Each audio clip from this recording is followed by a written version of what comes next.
at this point, there was a decision to be made. And I am clearly missing my book. Let me grab it 1 second. Okay. Okay, I found it. Okay.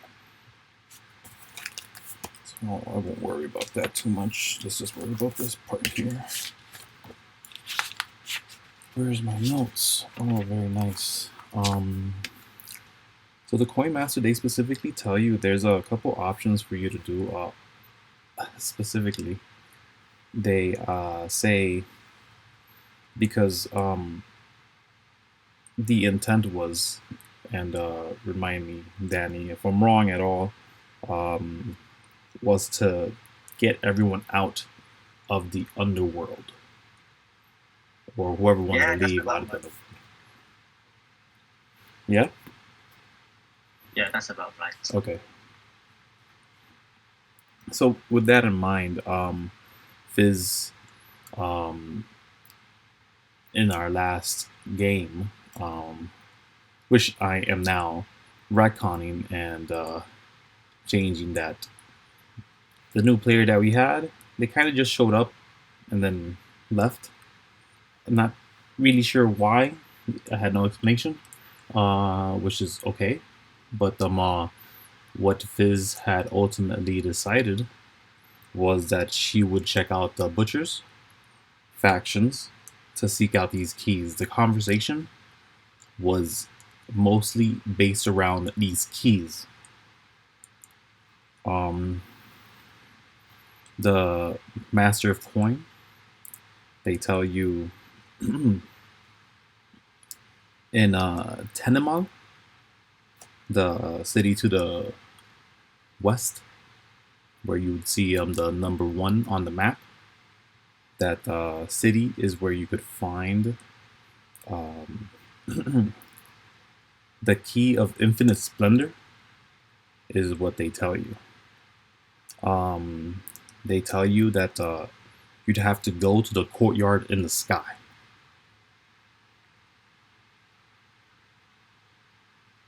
Wait, the courtyard. The courtyard in the sky. They tell you it's this huge ship.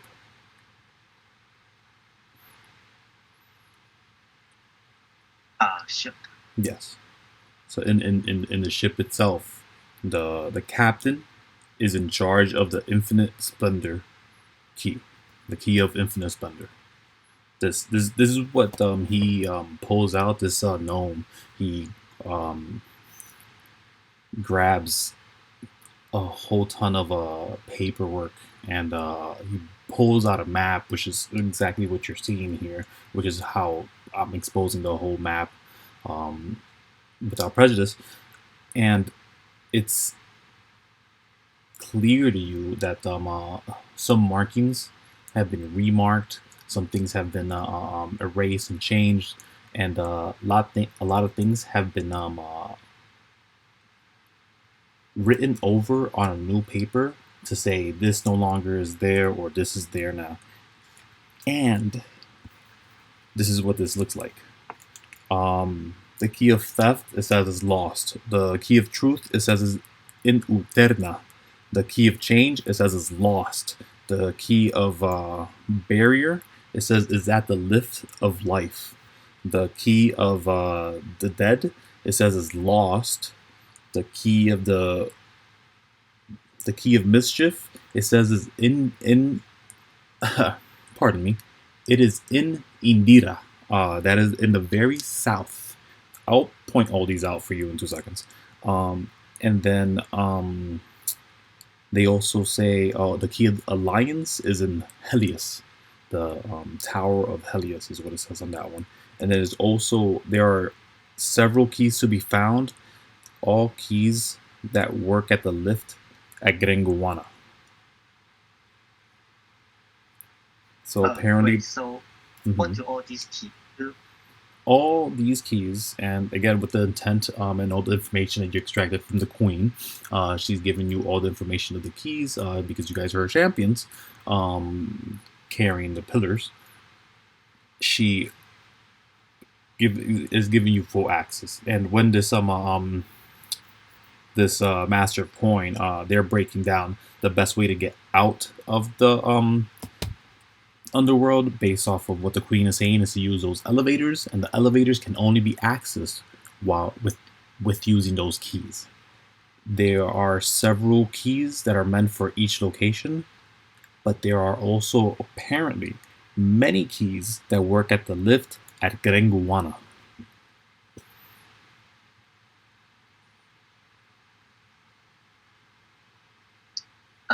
Gwenguana is okay. Grenguana, from what you've seen, is mostly destroyed. Wait, wasn't it filled with green devils? And mostly destroyed. It's mostly rubble. Wait, so in Zoe, Yeah. there is a bunch of keys scattered across the other world. Mm-hmm. Gwenguana is destroyed somehow. And we are trying to find a way to get everyone to leave the other world. Sorry, I didn't catch that last part. And we are trying to get everyone to leave the other world still. Yeah. And So there's something about the cord in the sky. yes, Key of surrender. and this is the part where we're playing two different sessions at the same time. We're gonna play in the single session with Fizz and yours simultaneously. So at this point, Fizz is saying, yeah, best way to get to these places is to probably fly to them, because we can't be wasting time. We're already here. We lost two friends. Let's just move on. But the coin master, they say,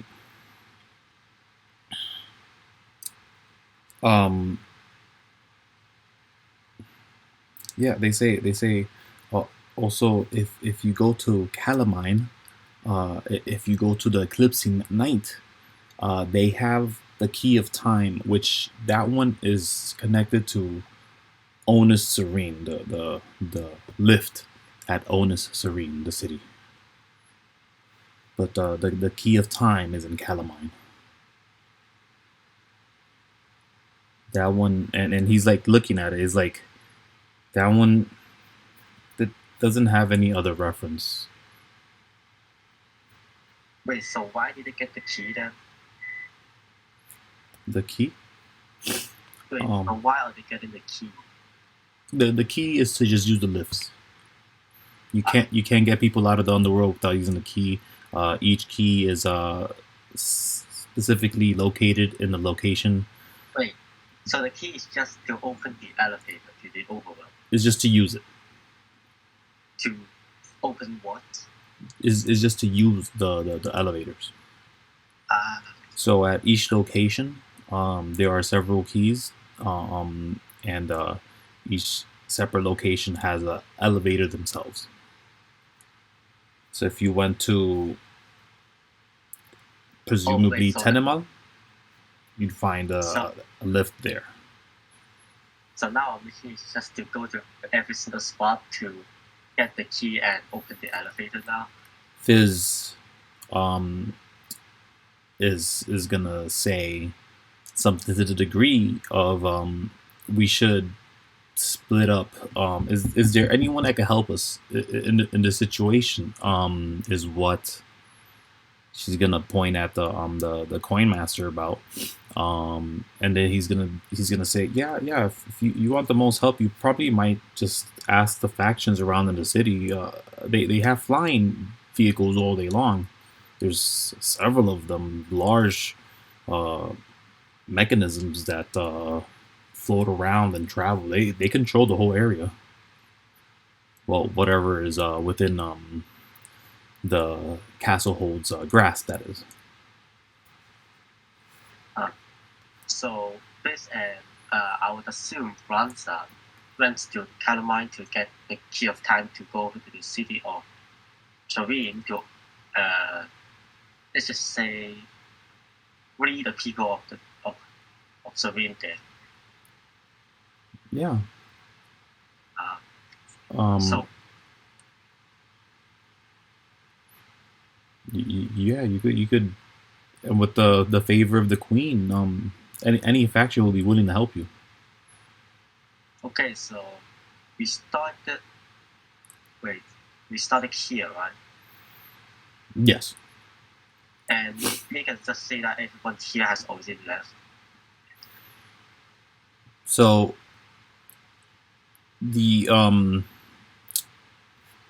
the intent was, and I remember there was some talks of this Confusion. because there was confusion because what you guys wanted was for those people to get out via the lift of life, correct? Yeah. Okay, so yes, this is what Cassie informed me of, and I was like, oh, okay, I wasn't aware. So in this case, I have to,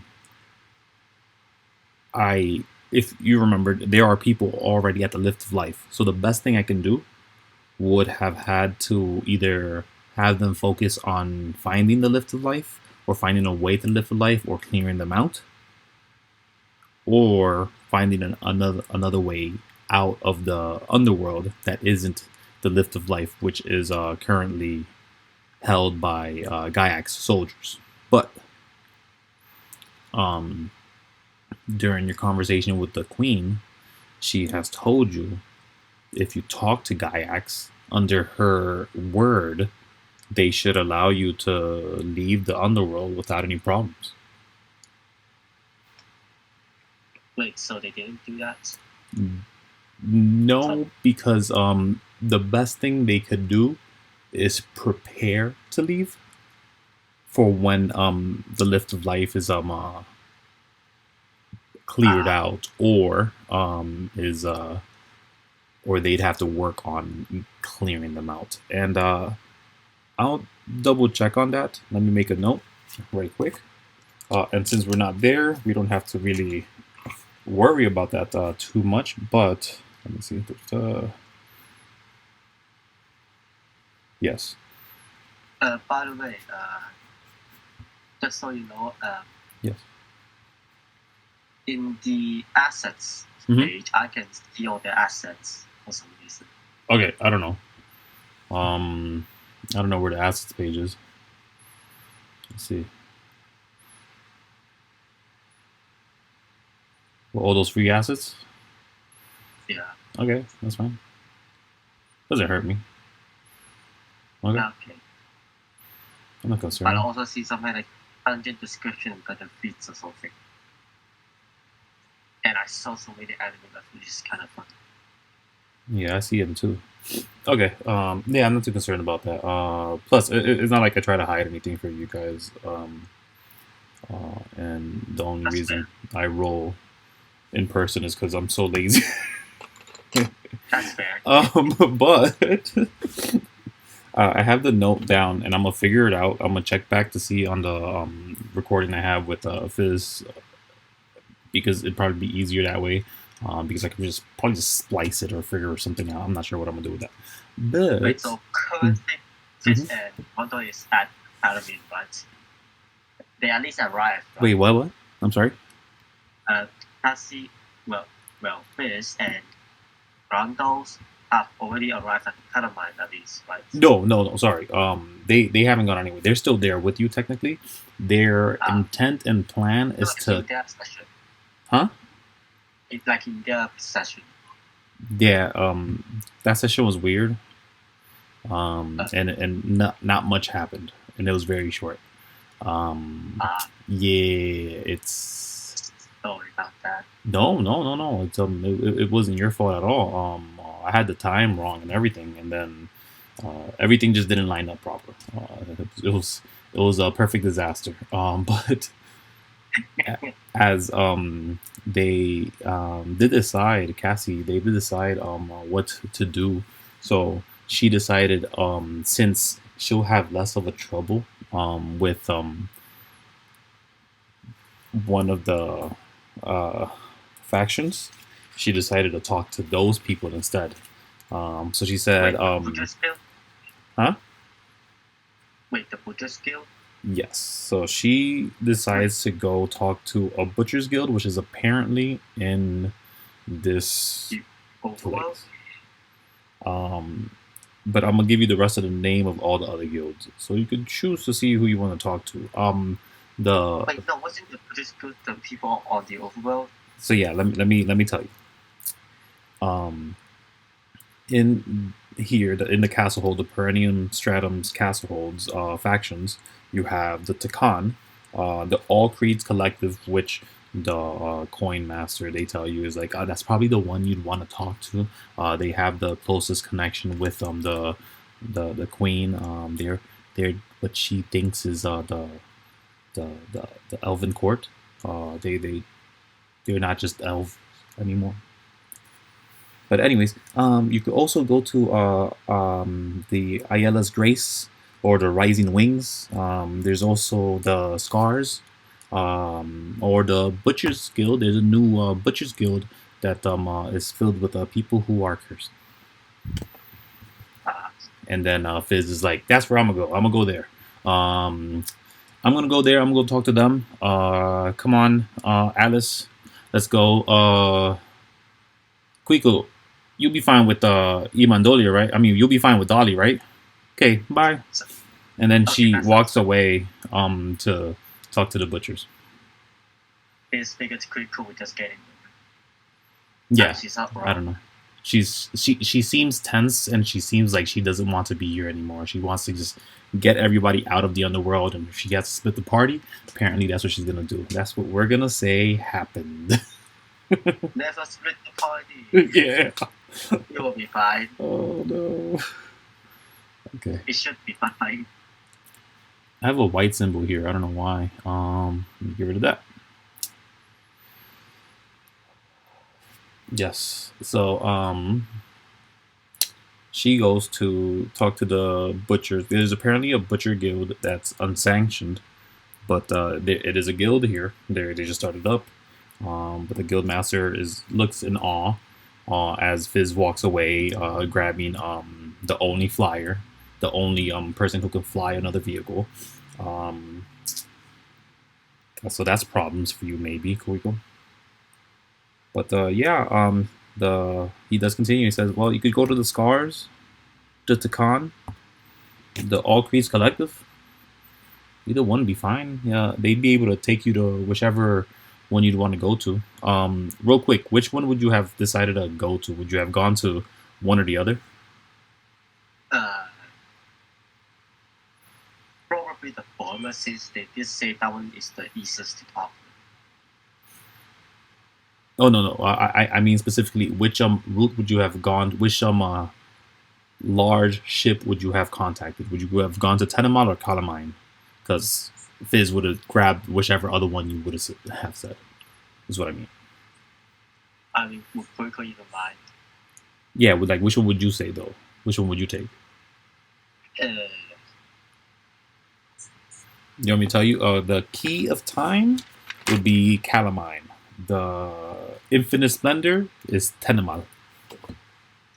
Wait, isn't there the Key of Splendor? The Key of Infinite Splendor is in Tenemal. Then let's go to Tenemal. Yeah. Wait, isn't the Key of Splendor in someone's hand in the court in the sky? Yes, in Tenemal. It's in the courtyard in the sky in Tenemal. Yeah. And Kuiko would see that flying thing then. The what? A flying court apparently. Yeah, it is a flying ship, similar to the one you've seen before. Yeah, is that what you're saying? Yeah. Yeah, very similar to that. If you even bring that up, the guy would say, "Oh, you've seen the other ship, the Moment of Truth, to the south." Wait, the what? The Moment of Truth. Wait, the Moment of Truth. What's that? It's the name of the ship. Okay. Yeah. Did you see it? Beautiful, large vessel. Yeah, you were on it. Wait. When was I on it? You weren't on it. You were never on it. You never got on it. You don't even know about it. You barely know of this thing. Oh my gosh, you had gone the other route. Fizz got on Yeah. the other one. Okay, so It was that blue thing, right? On the map. yes, there's that one. Ah, So yeah, they then also say, yeah. If you go to them, if you go to the moment of truth, you could also find another key there. I don't know which key they have specifically, but it's not written here. But that's also an option. Any one of yeah, these I'll go ships with that. should be able to help you. They would be able to lift a ton of people and take them to any exit. Yeah, I'll go with that. Okay. So you want to go to the moment of truth? Yep. Okay. All right, no problem. So great. Yeah. So which guild are you gonna go to help you out? Although you do have. Nope. All the ships are ruined, and then the other one got left behind. I can just imagine a gigantic page of notes. No, it's just literally 2 pages. I'm Yeah. just flipping back and forth. And I should have written them in 2 different sheets, to be honest. But you know, I'm suffering. But That's it. in the well, they are in 2 different sheets. I am an idiot. So yeah, you could go to the either the Takan, the Scars, or the All Creeds Collective. There's still another one that says the Rising Wings. That's another faction apparently that's around the castle, but you could avoid them as well if you didn't want to deal with any of the factions. I don't want to deal with any other factions. Okay. He does say to you, would be fast to get to them if they flew you over. I'll gladly take your offer. For what? For taking me over, because there's no way I'm going there by myself still. Either what? Wait. Wait, so I'm going to tournament, right? Kuiko is? Or yeah, you can go to Tenema if you want. But again, each if you were to travel via airship, it'd probably take you a day to get to one of these places versus any other way, which could take longer. It's difficult to hike all the way to one of these areas, and you can attest to that because it's difficult to go anywhere in this world without bumping into some kind of thing trying to eat or destroy you.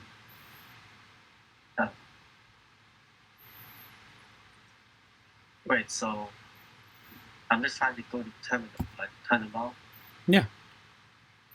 Yeah, so can I borrow a ship or?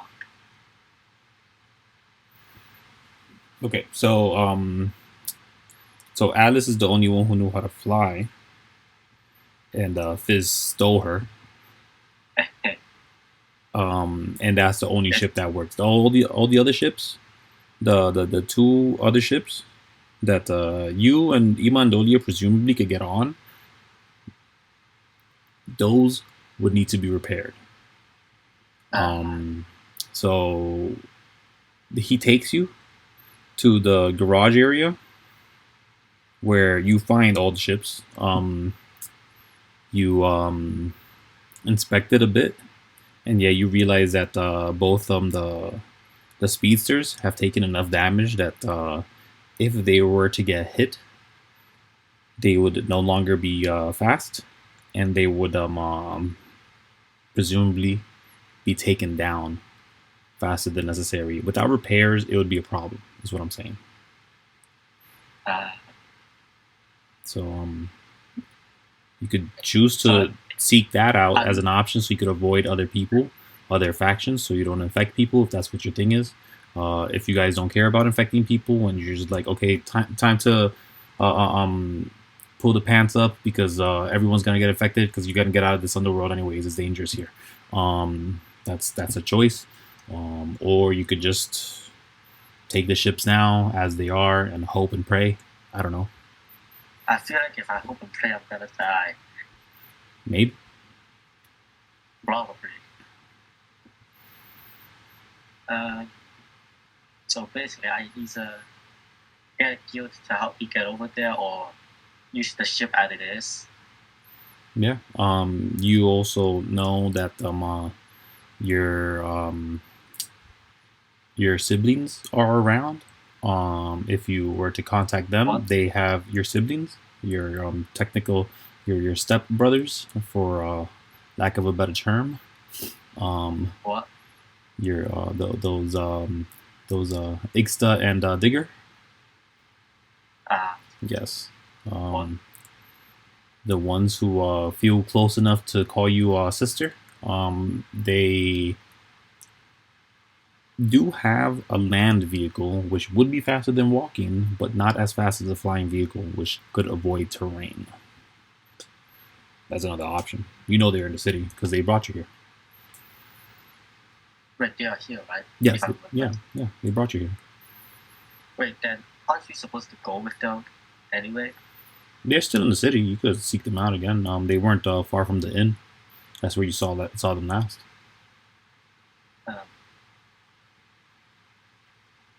What would Kuiko do?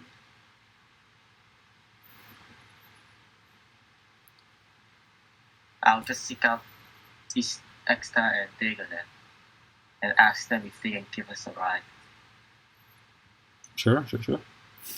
It doesn't take you much longer than a couple.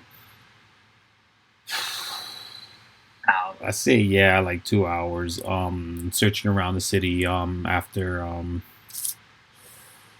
you checking back in the inn, they're not at the inn. Going around the city, checking the marketplace, and then you eventually do find them in a. It's wow, yeah. It's an electronics store. It offers a plentitude of mechanical products and mechanisms that you can't fully understand, but Ixta and Digga are specifically looking at a pair of devices, and they're talking to the guy. But as soon as you walk in, they put it down. You're like, no, it's fine, forget it. But they walk to you, and they say, "Hey, Kuiko, how's it going?" He's cursed. They're cursed around this part of town. So you may speak freely as long as the door is closed. And the door would have closed by now. By now. Yeah. It would have closed before they would have they would have stopped talking when the door opens. The door would have closed. He said no, thank you, and then he walked up to you. Hey, next time, take it. Oh wait, should I just call them? That's fine. No, yeah, they nod to their names. Yeah. They look to you, give you the nod. Mm-hmm. What else you say? Sorry to bother you, Temple. Would you mind giving me and my friend over here a ride to Tenema? Tenema. What's Tenema? Yes. It's to the west of here. Yeah. Okay. Yeah. We'll take you where you need to.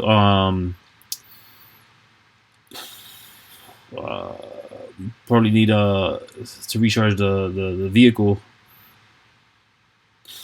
Let's say for another 5 hours more, maybe. Right, Ixta? It's like he gives a nod. I mean, a shrug of his shoulders. The larger wolf being that Ixta is, and then Digger shakes his head. He's like, "Yeah, it'd probably be like a couple hours, and we could use it for about 28 hours straight, without a problem. We don't have a backup battery here, and they don't have a backup battery here, and all they have is this device for communication. To be honest with you, but I was trying to get it for a little cheaper here, and they already have it pretty cheap. He whispers over to you, but I don't know. You could try your luck. You look more of a people person. He kind of scratches the back of his ear as he does that, as he says that. But he sees that's a Kuiko. Yeah, he's saying all this to Kuiko. Wait, so can you see that point again then? Yeah, she's trying to get you to convince the other guy to give him that device that they were trying to buy for a little cheaper. Okay, I'll try my best. Thanks. Okay, now what can I do to? I don't know. There's currently a dwarf and a dwarf fella. He looks. Yeah. You know that for a dwarf to look old, they have to be really old, and this dwarf seems to be at the last strands of it. Let's put it that way. They are wrinkled. Their eyes are barely open, and they seem to crack and groan for every little movement they do. But yeah, you walk up to them. What do you say?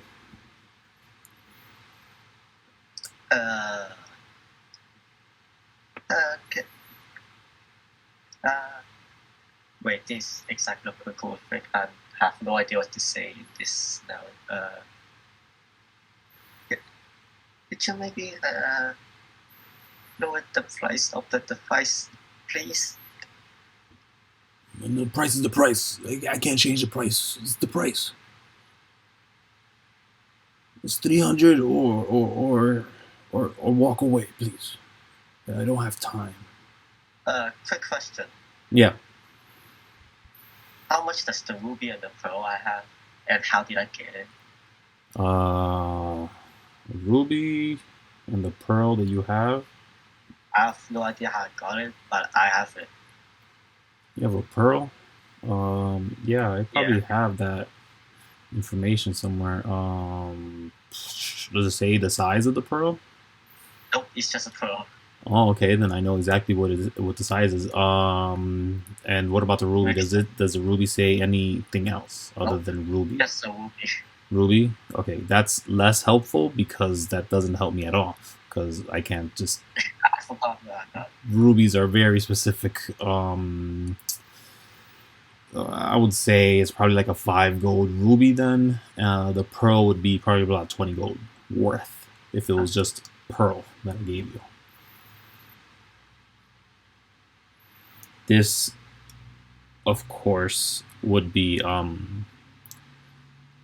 in a scale that you recognize in port. You don't know what 300 gold equates to here, which is what the price is for the device Ixta and Dig are trying to get, apparently.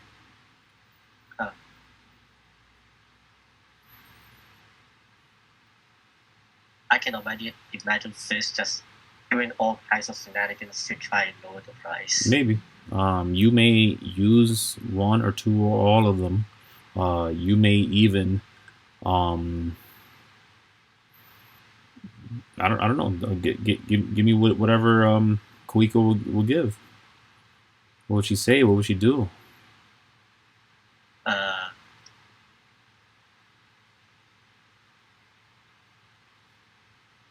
She pulls out an orange and asks, would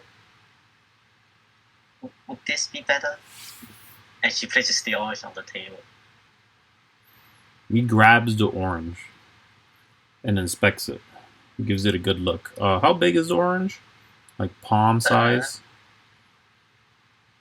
I don't know, around 50% bigger than a fist. Oh, okay. So nice, decent size one. All right, nice. I like it. Okay, he's looking at it. He inspects it.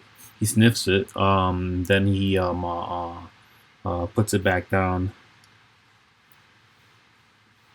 All right, yeah, I'll knock out the price. I'll do 200 then. Do you have more of this? Yes, I have a few more of this. And she like pulls out her bag of oranges. How many oranges like, do you have? That she bought like 20 while in the shopping session, but now she has 10. Okay. How many do you spill out? I still have the bag, so it's all 10. All 10? Yeah. Okay. I'll take all of these. You give me 100 gold, and I say we're even. How's that sound to you? I tend to look at Exeter. He's like thumbs up, right? Like yeah. And Kuiko smiles and nods. But here you go, and you what? Here, take.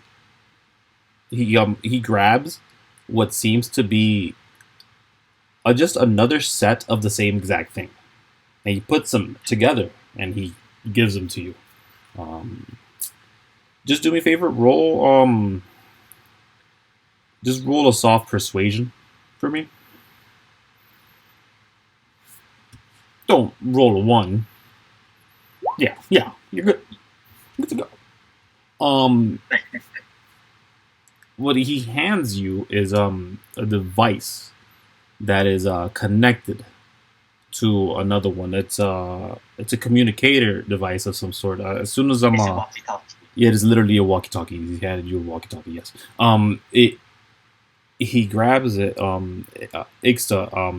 Digger grabs it. Then he hands one piece to Ixta, and he grabs the bigger piece and he latches on, and then he puts that piece on.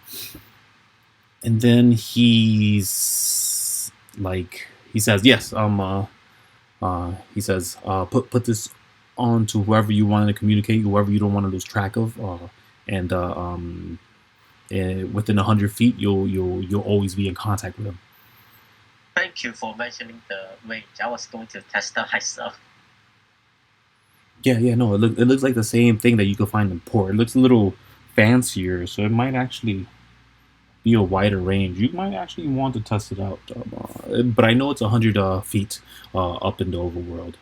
Thank you very much. As soon as Digger says that,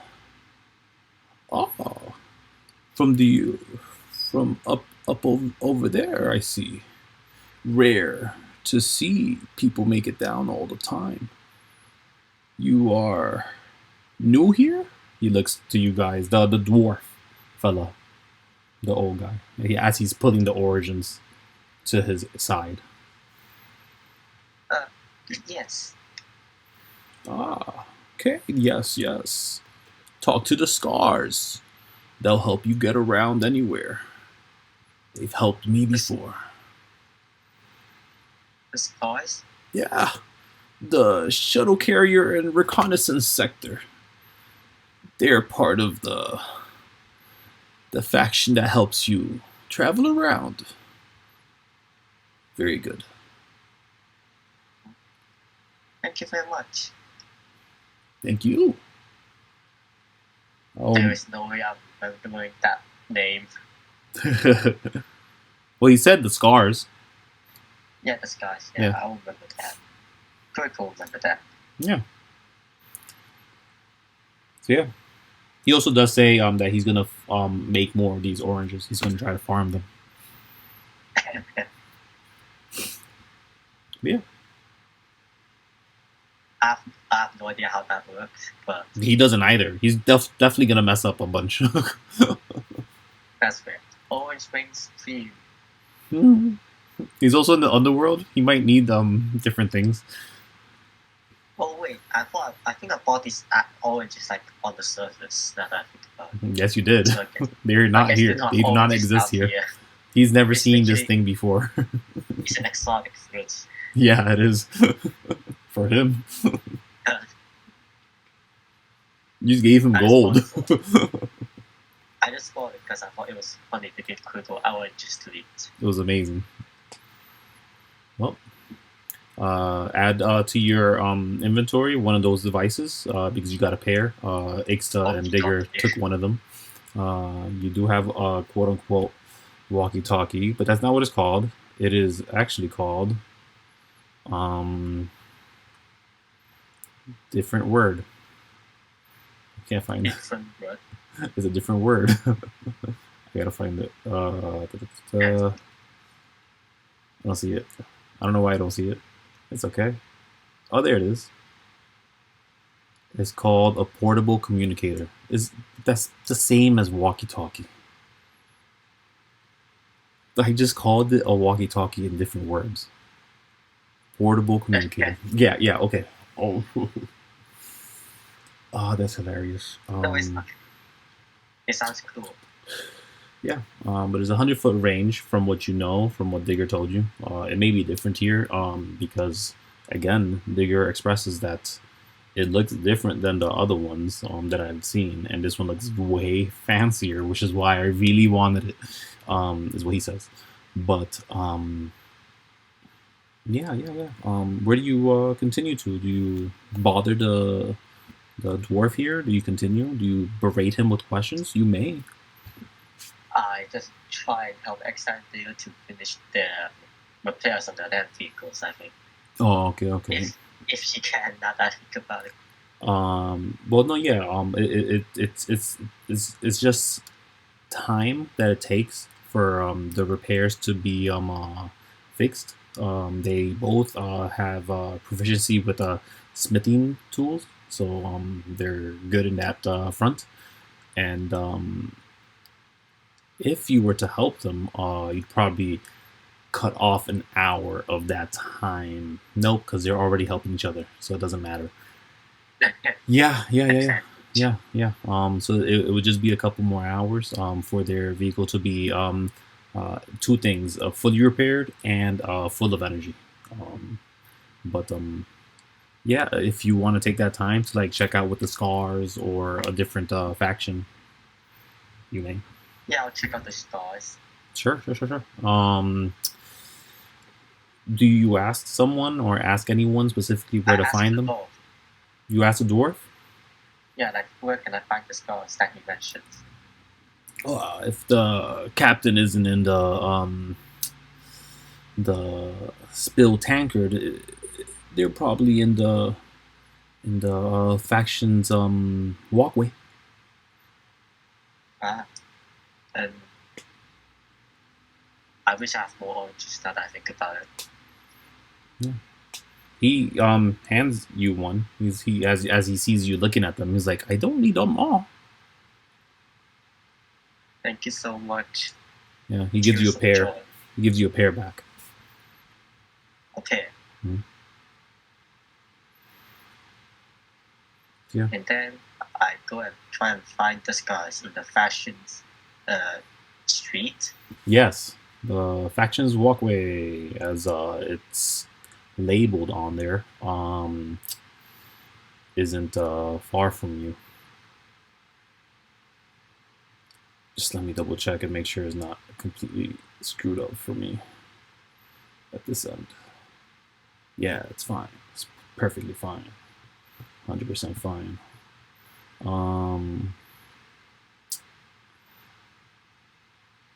Yes, perfect.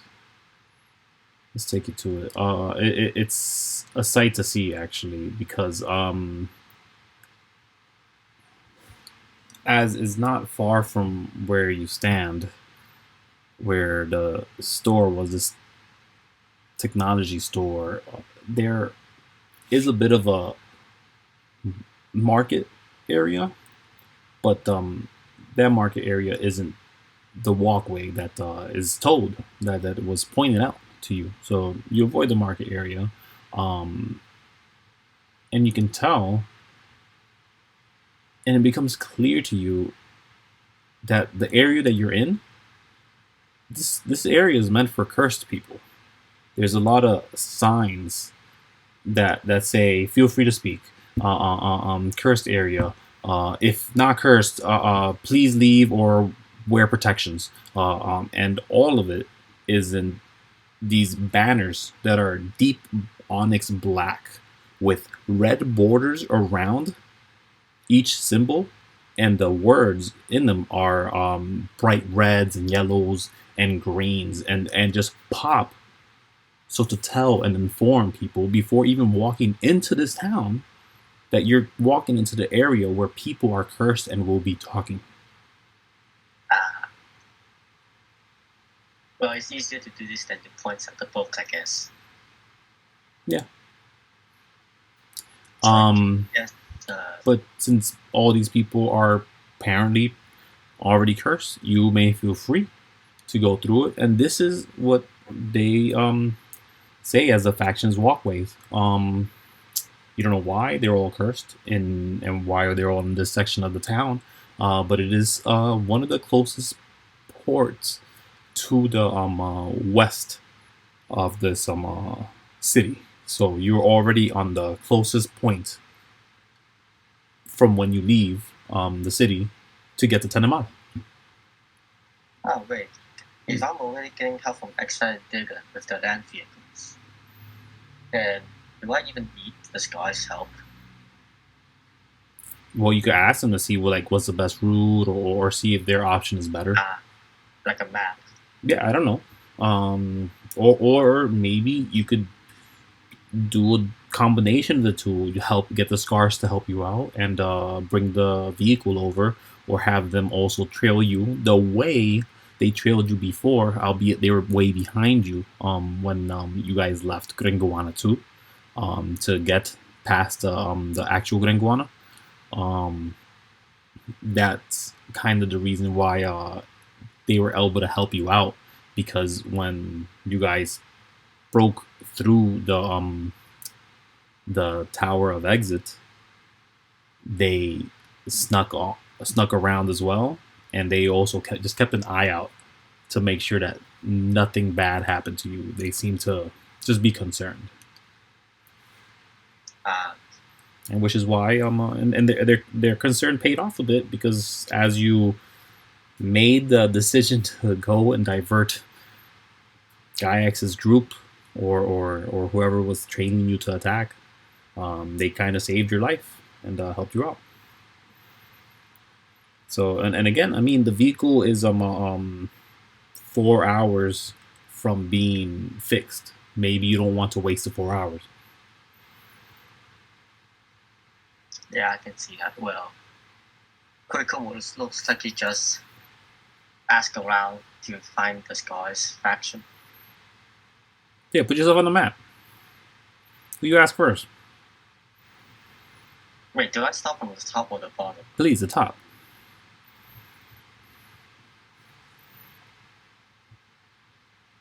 Yeah. And as you're walking, Imandolia is with you, and you may ask him any question you have at all for sure. I'm gonna throw him in this right quick. Where is my friend Imandolia?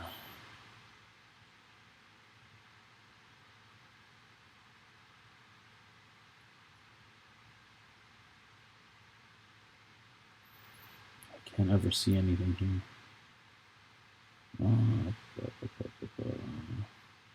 Found Digger. I can't see Imandolia. Great job. So yeah, but as you guys are walking down, you do see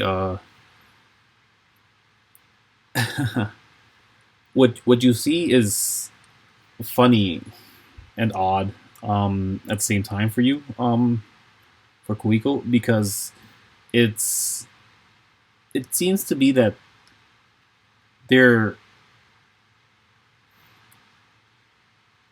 intent, and what you can tell clearly from the factions, is while there was some kind of a degree of Wow, I'm not sure what I'm trying to say.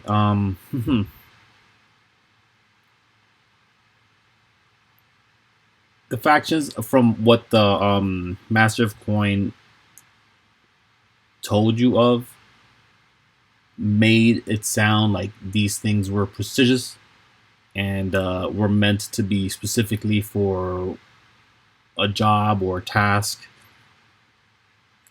or possibly meant as a war vehicles or the other. From what you can tell, from what you've noticed all around, no, you weren't in there. You weren't in the other ship. So, great. So no. So what you do see instead is just a bunch of people around, waiting by the road, maybe uncomfortably close to anybody walking by. And a lot of them do have like a cardboard out or a larger sign next to them. This being the case for the very first people to your left, to the the east of the of Kuiko here. They have a sign and it has a price and it says 20 gold per mile airship travel anywhere in the Stratum. In the Stratum. Further down, you see next to where the little robotic being is, there's a small, a very tiny entity just next to the robotic being, and they don't have a sign at all, and they're just standing straight, not looking at anybody. The rest of them down the row, they all seem to just have like a personalized sign on their hands, but you can't see further down that you can't read what they're saying yet. You'd have to go up to them to read those signs as well. But here you can tell clearly that they have a ship that would be willing to be paid to take you wherever. But the Master of Coin already told you. You mentioned the Queen Croatia Aliana. You bring out that branch, and they'll basically have to do whatever you ask them to. Within reason, obviously.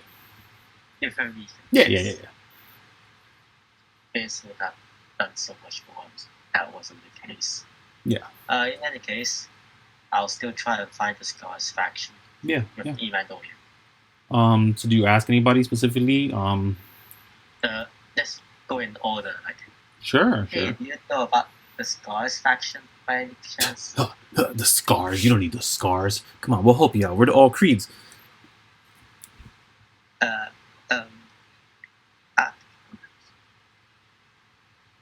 I already have a way to get to where I need. I just want a map. You already have a way? You already have a ship? Yes. Oh, damn. I mean, if you're looking for a map, you or the scars is probably would be the best way. Yeah. I could probably get Dawn to give you a map for a couple gold. Whatever you'd want to donate, I guess.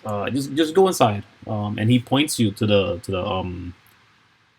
to right behind him, where this spider-like entity is kind of just standing by idly, looking at you. But also, as soon as he sees you interact with the person that you're interacting with, they kind of also just look away and start looking around anywhere else. Sleepy-eyed for sure, but they do seem to be guarding the area. But this person, this and this is a human. Telling you, just go inside. Dawn will help you if you're looking for a map. Yes, thank you very much. Yeah, I mean, you already have a map though. You got a map from the Master of Coin.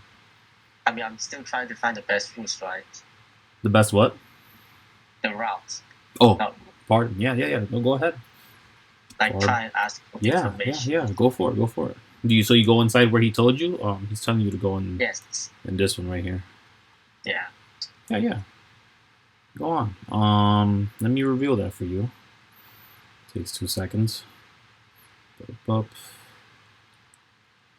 The fact that it is misaligned.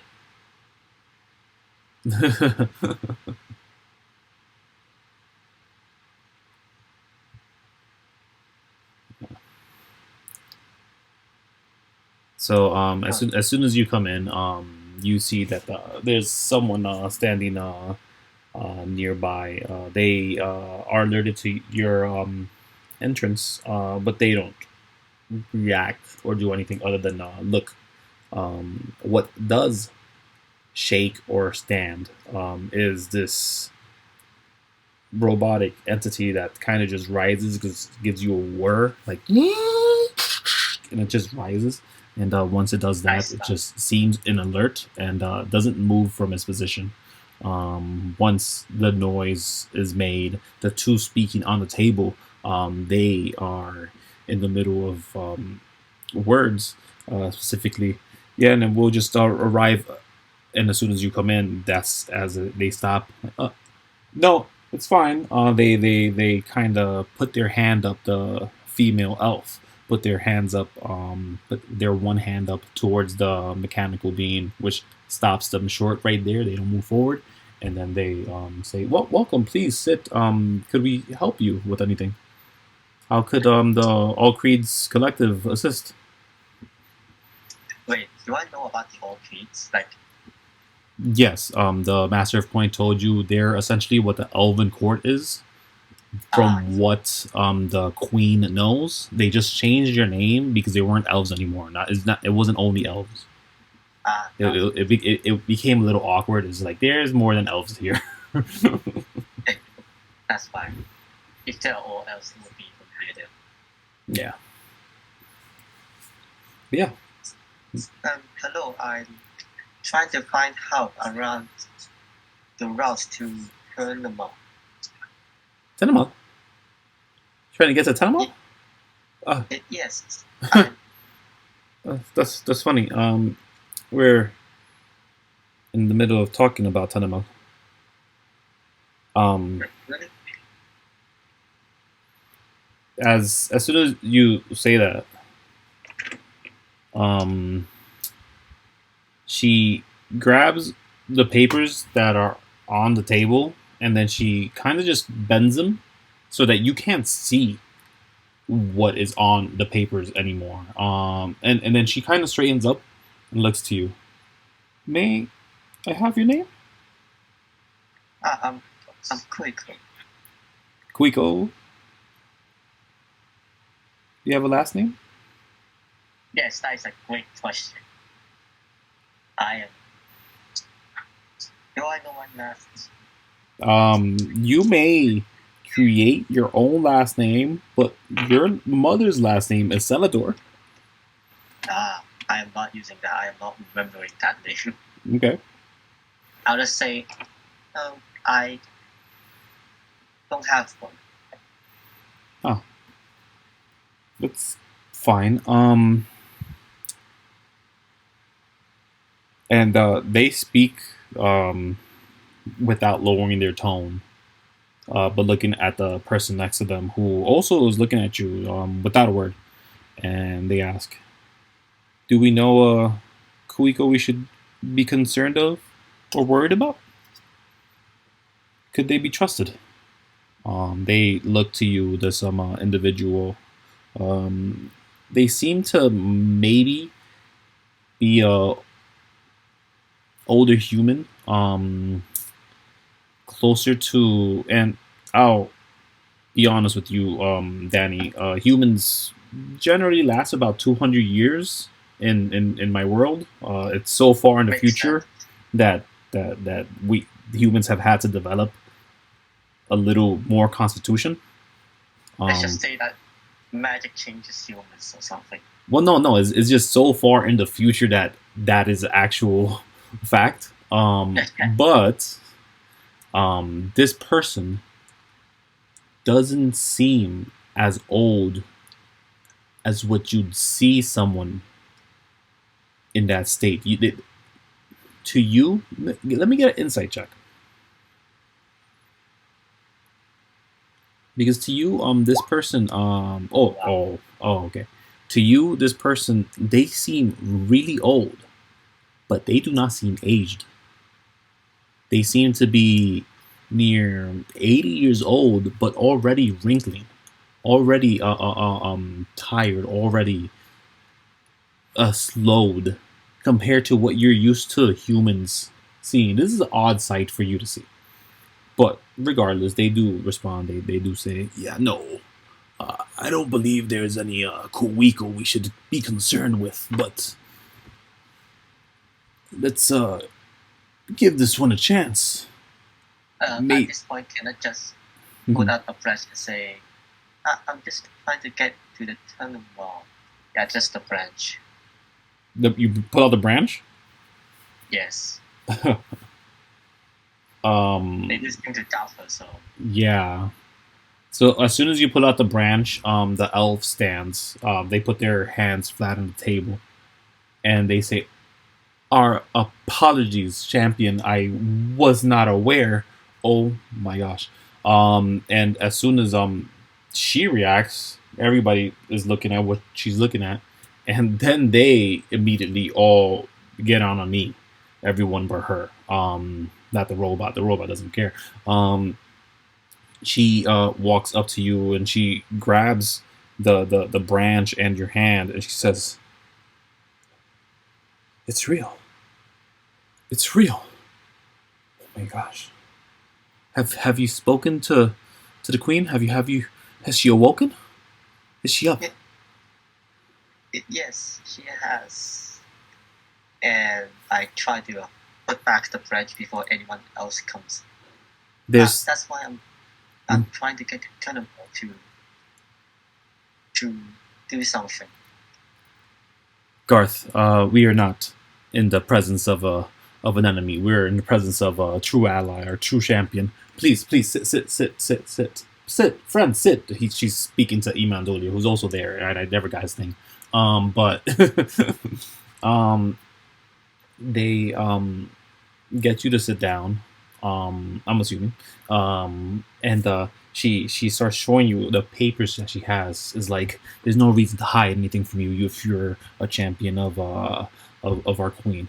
But we're currently going to Tenamon, all of us. I'm gonna get all the factions together, and we're all making a push towards Tenamon. There's apparently a loss of communication to the courtyard in the sky, but to be honest with you, it's been several days without anybody coming to or from Tenamon. We haven't heard back. I see.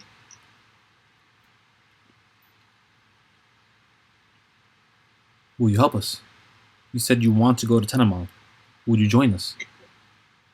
Yes.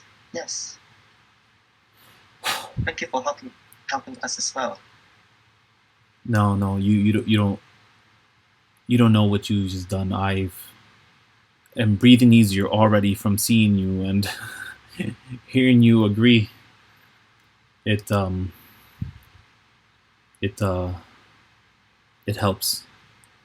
Let's I'm gonna talk to everybody in about a couple minutes. Honestly, I was gonna have everybody arrive.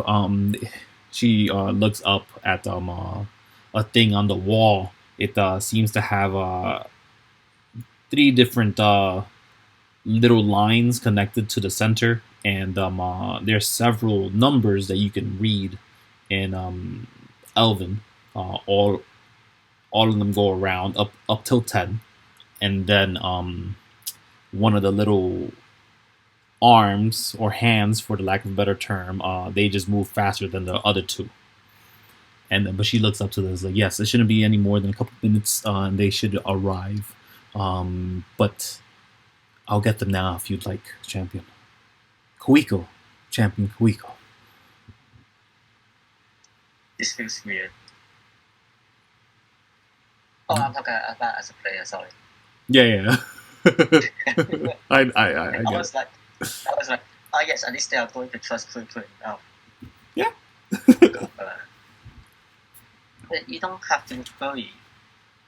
Just do what you need to. Honestly, what we needed was some help. we needed strong allies. We needed a, and she points to you. We needed champions. We can fly a ship, but we can't get what needs to be done. We could get you there, but we can't do more than that. We could use the weapons on the ship, but that's all. Honestly, and she looks to your gauntlet, and I'm gonna make a roll for her. Gauntlet. And she does not know what this is. Wait, what gauntlet? The bone gauntlet in your hand. When did I have a bone gauntlet? The bow that you have turns into a like a gauntlet like on your hand. Wait, I forgot it does that. Sorry. Yeah. Yes, it does. I can't find Imandolia. I don't know why. It's crazy. He should be here. Right here. Yes, I found him. Yeah. Okay. He's looking the wrong way, but it's fine. Imandolia is probably not wearing a trench coat like that, but it's fine. So yeah, she does say, I'll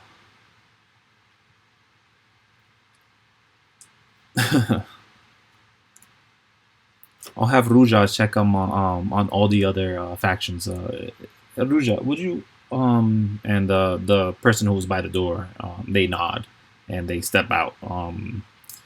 And she says, "I'm Dawn. This is my good friend here. I don't think this person has a name.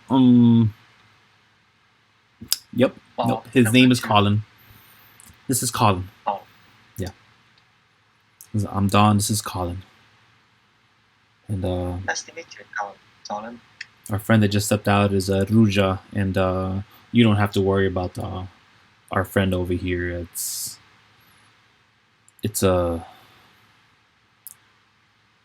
not aware."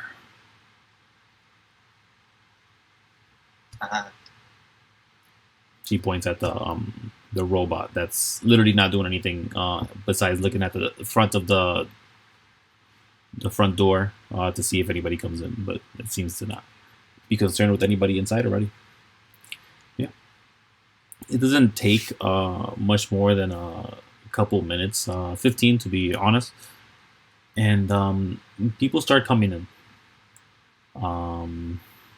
First one to arrive is this one. Ooh, nope, I gotta do this here. Yep. This one who sits right here, doesn't say anything. Again, anytime anybody comes in, the robot gets up, and if it recognizes them, it seems to just go back down. Once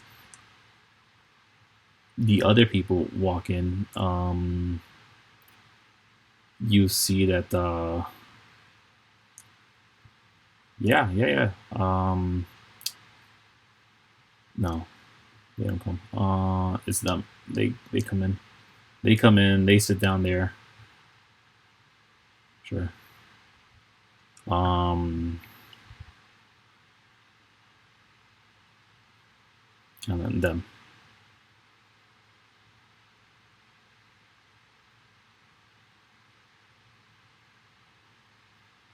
Oh geez, I'm struggling. Please do what I need. Roll 20. Yeah, I'm just like fighting it. Not gonna lie. Okay. Yeah. It's alright. They come in, and then they come in as well.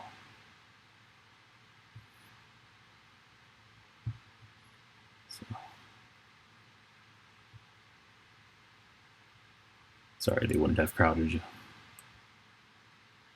Okay, I'm not gonna move him. He's looking away, but whatever.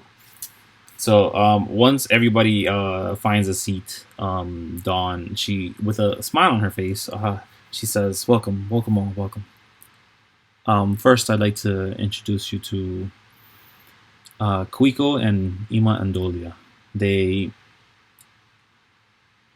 Kuiko carries a pillar, and with a pillar, we can be sure that Ayala will watch out for us. Isn't that right, Kuiko? Yes, yes, I'm sure she will. Who's Alena again? Ayala is essentially the goddess of the planet. Yeah. Of the underworld or in general? So in the underworld, they openly follow her. In the overworld, you have seen instances where people are praying to her, and as soon as anybody comes around, they get real quiet. Or there are those that are very specifically fervent in following Ayala and are willing to kill and destroy any other religions other than. And so it's a cultist. So there's spectrums to it. Yeah, there are those that literally say, no, there's only one true God. It's Ayala. What are you doing in this planet? If you can't follow Ayala, you must die. Or there's those that, oh no, Ayala's good. She's not meant to do any harm. But also, don't tell anybody that I know her or follow her. I'll help you out if you help me by not telling anybody that I follow them, kind of deal. But here they seem open about it, unconcerned. There's no lizard folk here keeping them from following their religion. And in the overworld, before Adasor was taken out, you know that there were little lizard folk stopping elves. They were prejudiced to them to some degree. It wasn't completely safe. But no, yeah, here they're doing it just fine. She's saying Ayala all day long. She's excited about the pillar that you have in your hand, or you pulled out moments before. But she does say, now with the Khan, the scars, and the rising wings, we should be able to reach Tenemal without any concern. Push back any warships, any kind of threats we could find, flying or otherwise. But best of all, we have these champions helping us out, who could research and get boots to the ground to figure out what is really waiting for us. And with Tenemal being lost, out of contact, we can only be concerned with the key. Someone with access to that key that we don't want them to have access to, it could lead to problems, if not for war, if definitely for economy. The key? Yeah. Each key acts as a powerful wand. The key that Tenemal has, it acts as, it gives you access to a plethora of resources in the form of silver.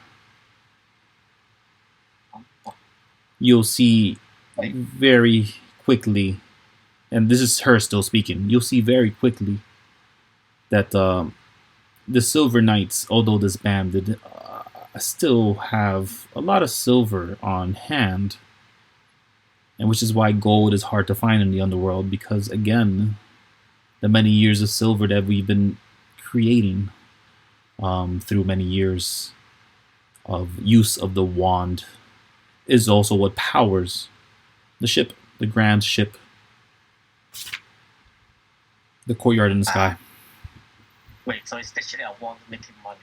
Yes. Is what she's telling you. And she's telling you that's the key. How's the economy about crash?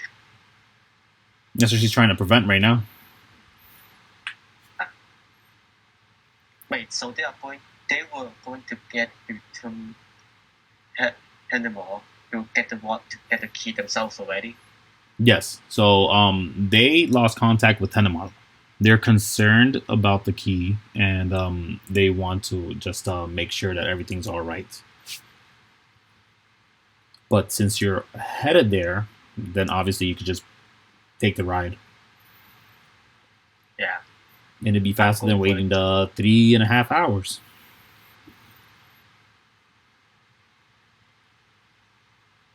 Wait, you literally 1/8 the time? What? Never mind. I didn't hear. No, never mind that. Okay. So I guess it's settled. This is a what? It's settled. Mm-hmm. Going to hit on ride. Yeah. This faction. The what? This faction, wait. Which faction? These are all the factions right here. Yeah. These are all the captains of all the factions right here. Oh, right. These factions, yeah. There's a Scars guy right here. Everybody's here. You want to ask them anything? You want to talk to them? The Takan is here. The All Creeds. The Rising Wings. The Scars. I think I should mention that I'm trying to get the key as well. Do you have a specific intent with the key, champion? Well, the queen and the champions has a plan to do something, and we need the key to accomplish it. One of the orc fella, one of the captains on the opposite side of you, they kind of clear the throat. They give you a now, champion, I don't mean to offend, but without that key, the courtyard in the sky wouldn't be able to function. Taking it from the ship would make it inert. Our task here would be to protect the courtyard, to ensure it isn't in the wrong hands, and to ensure that the key isn't lost. We've lost many keys before in the Stratum. In battles, by pure luck, thieves. Oh no, I'm not trying to take it, I'm just trying to use it for something real quick. For what exactly, may I ask? Quick question. Yeah. It is not yet known that we are trying to evacuate the entire underworld, right? You have not told Dawn, so Dawn has not told them. Another question: has Fizz started telling everyone she means that they are trying to evacuate while they are going to Calamine? Fizz only went to the butchers. Did she tell the butchers that? He probably got to the butchers and headed over with a ship that can fit multiple people in it. You can only assume. Huh? So basically just hitched a ride.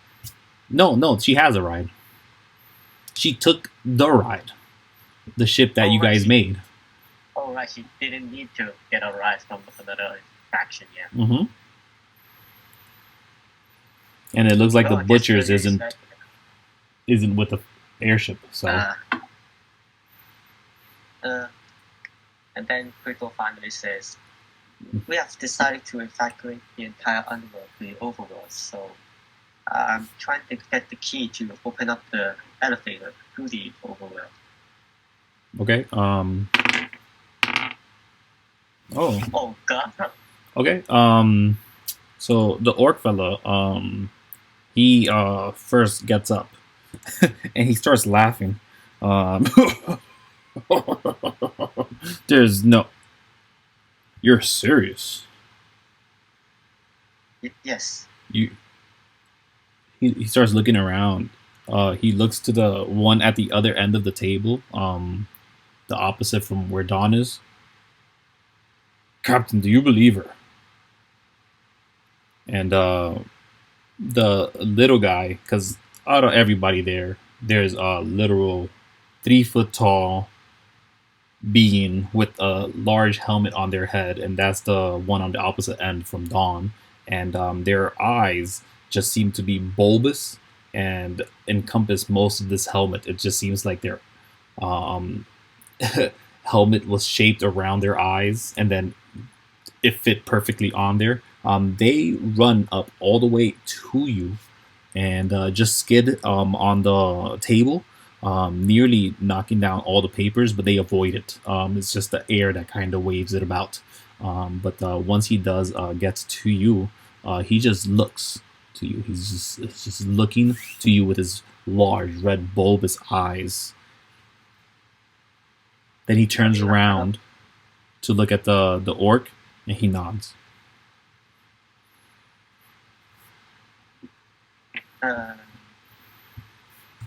He goes back to his place.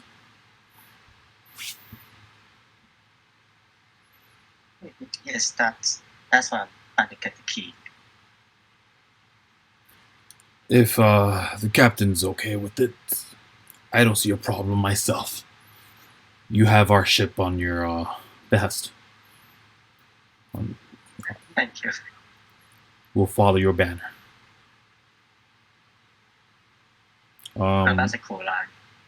Yeah. The and the one next to the orc fella. Other than the dwarf across the table from them, but the one next to the orc fella is actually they're I think they're a fox being, but they also look around and they say the rising wings will assist as well, as long as the intent is, as the champion says, to exit the overworld. Most of us have been cursed on this corner of the Stratum, but we know the intent. The people do not want to stay here for fear of what Gaiax is capable or willing to do again.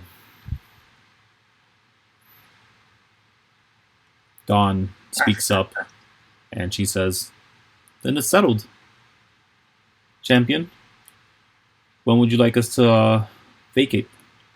When would you like us to start our plans to get the keys?" Yes, thank you very much. Yeah. You start getting the key, right? I didn't hear wrong. No, yeah, she says when do you want to start?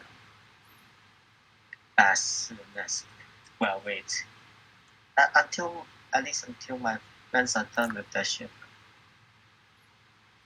Do you have a ship? Yes. Wait, how long has it been? Like an hour? Been half an hour. Yes, my friends on the ship, and I was going to ask them to help me get a ride. Each one of us have a airship accessible to you. Would you care to use one or the other? Wait, wouldn't this mean I'm abandoning excellent data?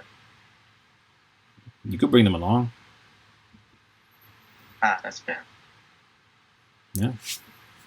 Uh, Or you could tell them to follow the airships on the ground via the same way you had told them to do when you went past Grenguano. Again, they saved your life doing that exact maneuver. yes. Then I guess I'll just follow them. Wait. Or tell them to follow you. They'll be slow. Yeah, I'll follow them. No, they'd have to follow you. Because They know the road too.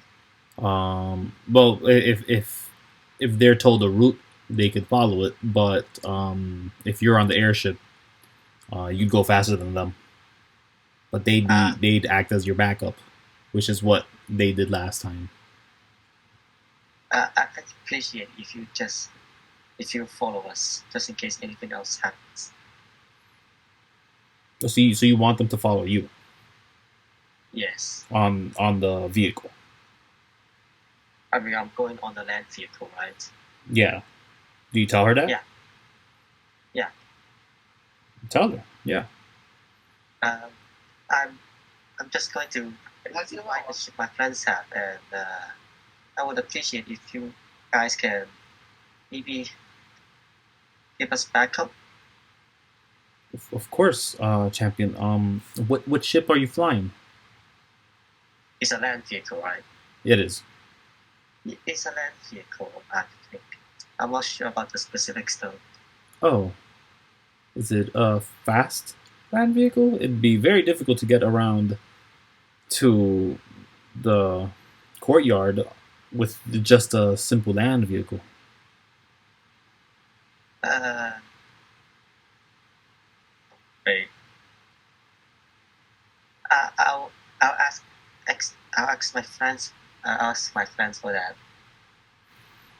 Yeah. Sorry. Oh, okay. Um, should one of us come with you? Yeah, sure. Sure. Since we'll all be traveling to Tenamon, where, and I have to be frank, it's dangerous to go by yourself anywhere in the sky. In pairs, it is safest, but still not the best choice, which is why generally we'd go in a group. If you went with just the one land vehicle, it you must have a good driver, and I can assume that you do. But even with excellent driving skills, it'll be very difficult to get to where Tenamal is, having a bit of a vertical reach to it.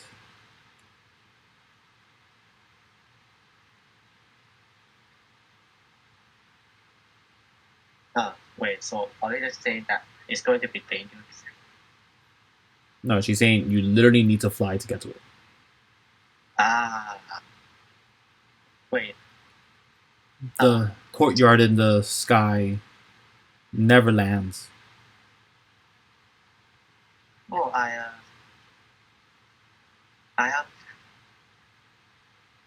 Wait. How high can? Wait. How high is it? How high is it? Yes. It could be anywhere from 100 to 1,000 feet from the sky easily. That's without exerting too much effort. If it has a space. I see. Well, I guess we need a new plan then. For Kuiko at least. She does say any one of our captains, I'm sure, would be willing to take you. Uh, uh, then I'll be in your care then. Sure. Do you want to hear about the vehicles? To be honest, it doesn't really matter unless we get attacked. No, that's why I'm asking if you want to hear about them. It's probably fine. I'm not going to remember any of it. The same as Kuiko. Well, I'll tell you that in strategic terms, they'll say if we're talking about speed, we'll be going with the Green Lawn and the Dreamer's Catch at as our as our scouts. Behind them will be the Turtleback Fort with the Bane of the Lizard King. The Bane of the Lizard King will have their drone follow with the scout. Once again, if an issue occurs in the from the scout's position, the pardon me, the Bane of the Lizard King will rush forward. And again, the Turtleback Fort, unfortunately, is a slower vehicle and will have to come and assist when they are capable, when they arrive. So it is honestly up to you, champion, if you wanted to get on the slower Turtleback Fort, or on either the Green Lawn or the Dreamer's Catch if you wanted to catch a ride on the scout ships, the ones which will arrive sooner, earliest to the courtyard in the sky. So basically, a fast and a slow option. Yeah, so she's telling you the Green Lawn or the Dreamer's Catch. Both of them are sufficient and would arrive faster because they're going to go in tandem to Grengoana. They don't travel by themselves, just in case there's any kind of threat in the sky. And then the two back ships, the ones that are going to trail behind, just about like 50 feet behind, they'll no. To be honest, the Turtleback Fort is going to come is going to trail behind really slow, but the other one's going to be like another 500 feet behind just in case, and that's just to ensure that there isn't a problem. Fast ones sandwiching a very slow one in the middle. Yeah, something like that. So the Turtleback Fort, the point of that ship is to deliver heavy damage if a battle is necessary.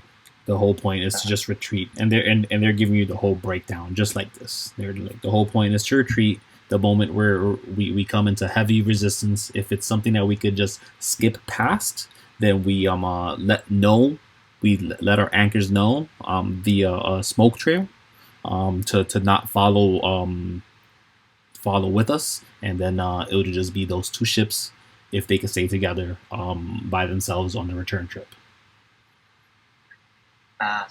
And the Bane of the Lizard King will try to keep in contact using their literal scout little bauble thing. You've never seen it, so forget it.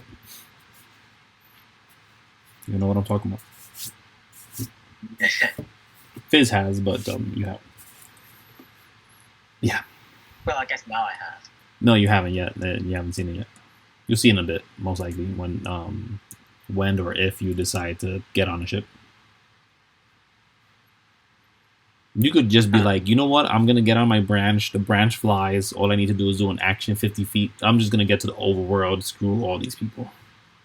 You could be like that. I mean, I did thought about it because the branch doesn't actually have limit as to how high you can fly. Exactly. And as long as you're literally concentrating, you put in your action towards moving, you're moving, you know. Yeah. Yep. Which one you want to get on, one or the other? The Green Lawn. They'll tell you the captain is the person right in front of Dawn. They'll say yeah. They'll say this is our Captain Mina Gunham. They are the captain of the Green Lawn, which is one of the faster vehicles, and apparently Mina Gunham doesn't say anything. They just kind of like give you a nod, done and done, and then Dawn points out to the who is it, the fox person. They say that's Salvatore. Salvatore is the captain of the Turtleback Fort. And if you wanted to jump on the Dreamer's Catch, then you talk to our friend here, Norwood the Suit. Oh god, so many things. So yeah, she points to the dwarf fella, who he looks pretty spiffy, to be honest with you. He has a curly Q mustache, but he is wearing a good amount of cologne, enough for you to smell from where you're sitting, and he's at the far end from you, and he waves to you and he says, "Champion." I'll wait back. Yeah, but that's Norwood the suit, and apparently he's the captain of the Dreamer's Catch. Okay, so to summarize, there are 3 different kinds of ship. 4, but yeah. Over 4. Oh no, yeah, you're right there. One in the front to scout the area. The one in the middle is the heavy one to dispel any trouble. No, the back And one is one the heavy one. Ah. Yeah. Wait, the middle one is to help and Yeah, the middle one's a scout to make sure that the actual scouts stay safe, and there's 2 scouts in the front, so it is 4. The Green Lawn, the Dreamer's Catch, in the front. The Bane of the Lizard King is in the middle, and the Turtleback Fort, that's the anchor. I guess I'll just be in the middle of this. Yeah. Okay. That one will not arrive first. That's fair. That one's about. It's more important to get everyone safe, to be honest. Okay. All right. So in that one, the Bane of the Lizard King, Captain Salvatore. Okay, yeah.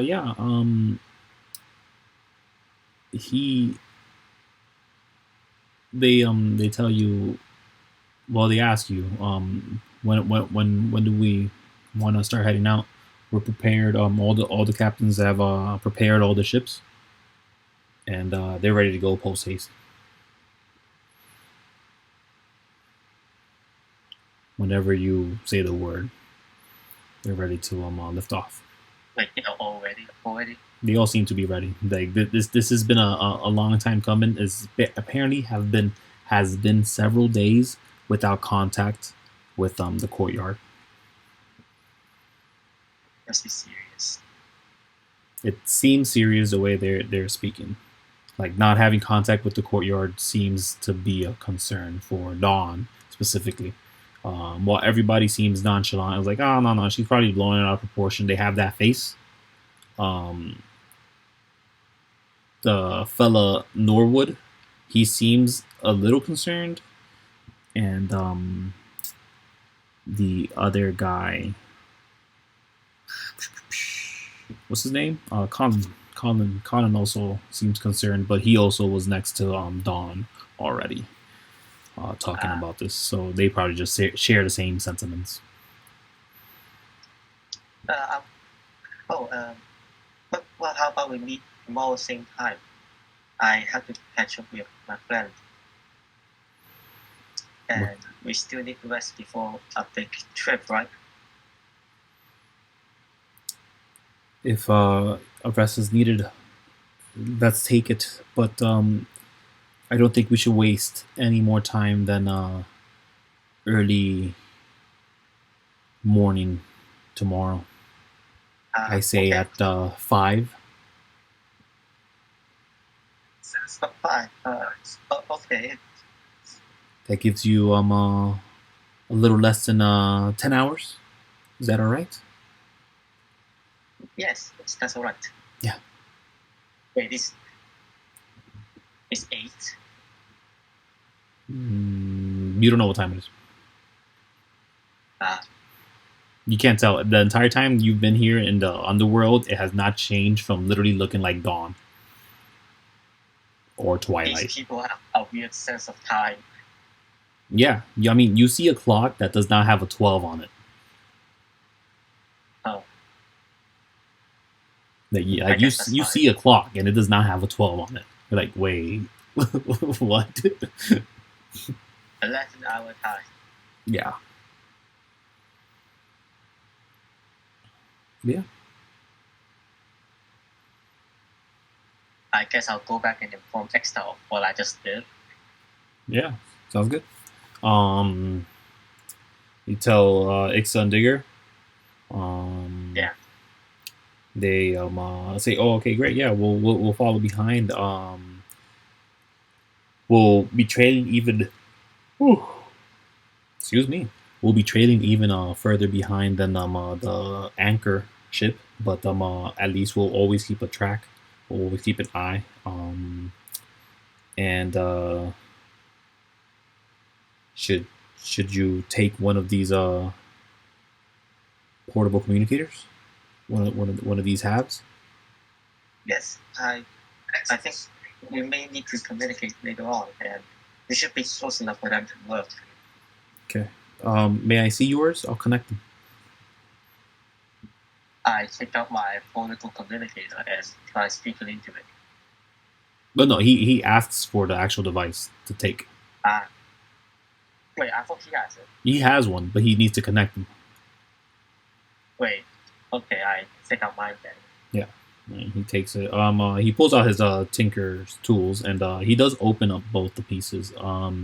He seems to pull different parts that are not in this, and he kind of just puts a crystal into both of them. They seem to be very similar make to a crystal that's already on the device itself. Is just there seems to be like 4 empty pockets where you could put more crystals, and he just places a crystal on each of those walkie-talkies, for lack of a better term, and closes each of them up, and then he gives it back. He's like, you should be able to access either one of us. You just have to switch between the contact points, and he shows you where to switch around from, and it's literally free action. You don't have to worry about any of that.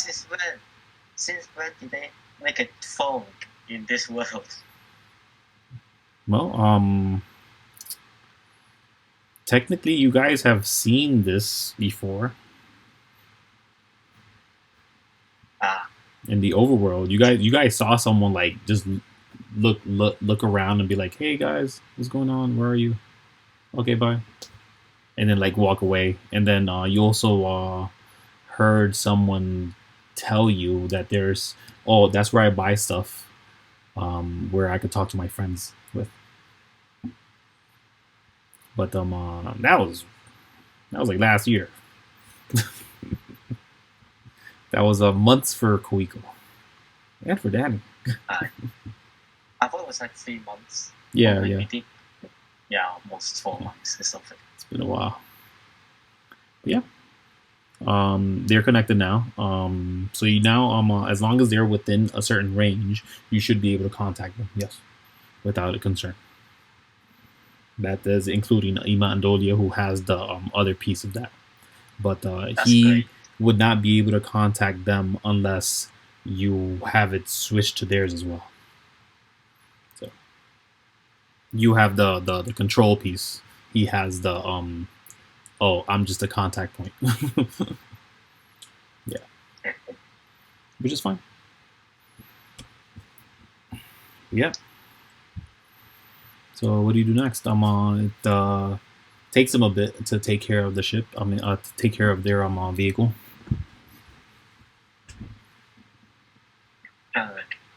I mean, I am terrified of shopping after what happened last time we did that.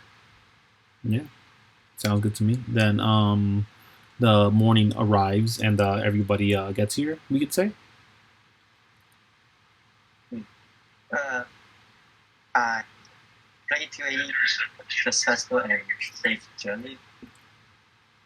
Wait, what? I didn't hear. I don't know, I pray to a safe and happy journey. I don't know. All right. Yeah. No. Yeah. That makes sense. Ixta and Digger would show up to this meeting, being part of the whole ordeal, and yeah.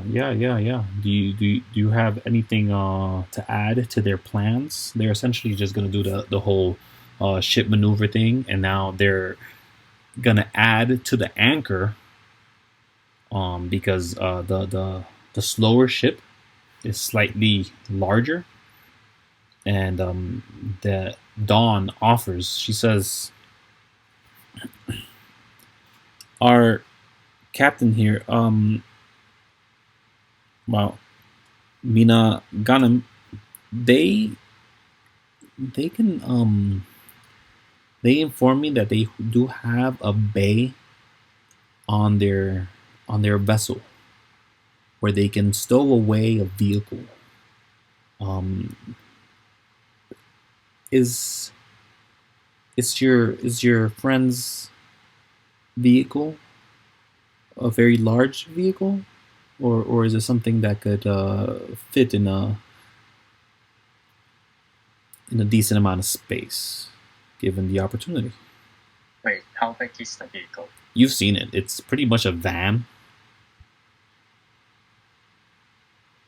Would Kuiko think that it is enough to fit in what they just described? You doubt it. You'd have to look at it to be sure. Can I see that? Wait, can I see the container? Extended digger would be there. If you wanted to also just Wait, ask him how, like, do you know the dimensions? Yeah. Digger perks up to you. Yeah. Yeah, it has a big back. All the equipment we have from our travels, our years here. Yeah. And how big you say it was? And the orc fella, he answers for the captain, who's there. Yeah, it might not fit.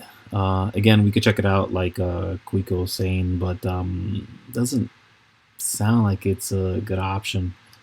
And to that, Don says, let us double check and make sure it doesn't fit. And given the situation where it does fit, we'll mount it. And if it doesn't, we'll just have you trail behind, just the same as you guys planned, right? She looks to you and Digger for confirmation. Yeah, I look at Digger for confirmation. He like nods, yeah. He's like giving like half nod, yeah, like yeah. Sure. Did I nod as well? Imandolia, he says, could it not befit that we ignore this vehicle, the one that you came in, Digger and Kuiko? And could you possibly just join us in the ships, assist in the travel, so you aren't left behind? Even if you were to jump on the Turtleback Fort, was it? Yes. That would be better than having you trail behind.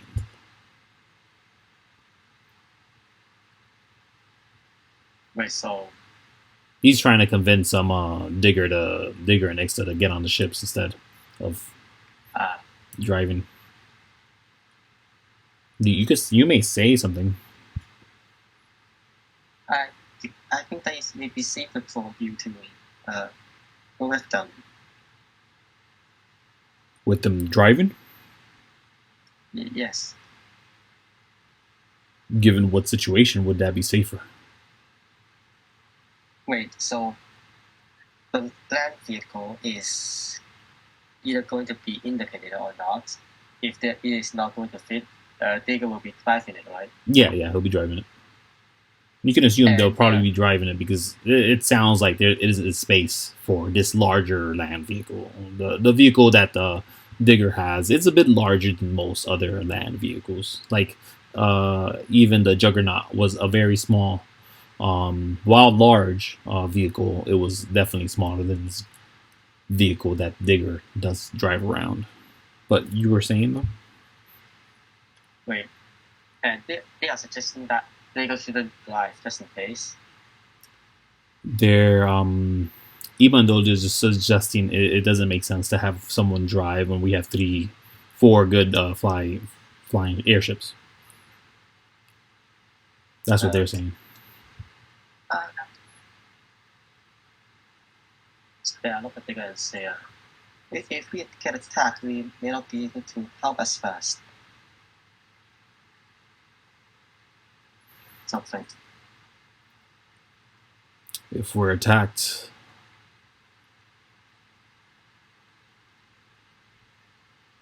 or if we're not attacked, they will be left behind. Then they would be in danger. Alone.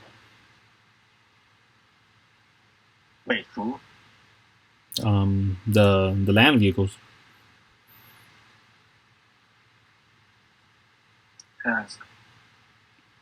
Imandolia does look to Digger, and he asks, "How familiar are you with the terrain here?"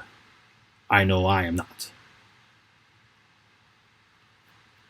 Digger answers with, "I know a bunch of around the Tower of Exit, but not much around over here. No, no." And Imandolia looks to you.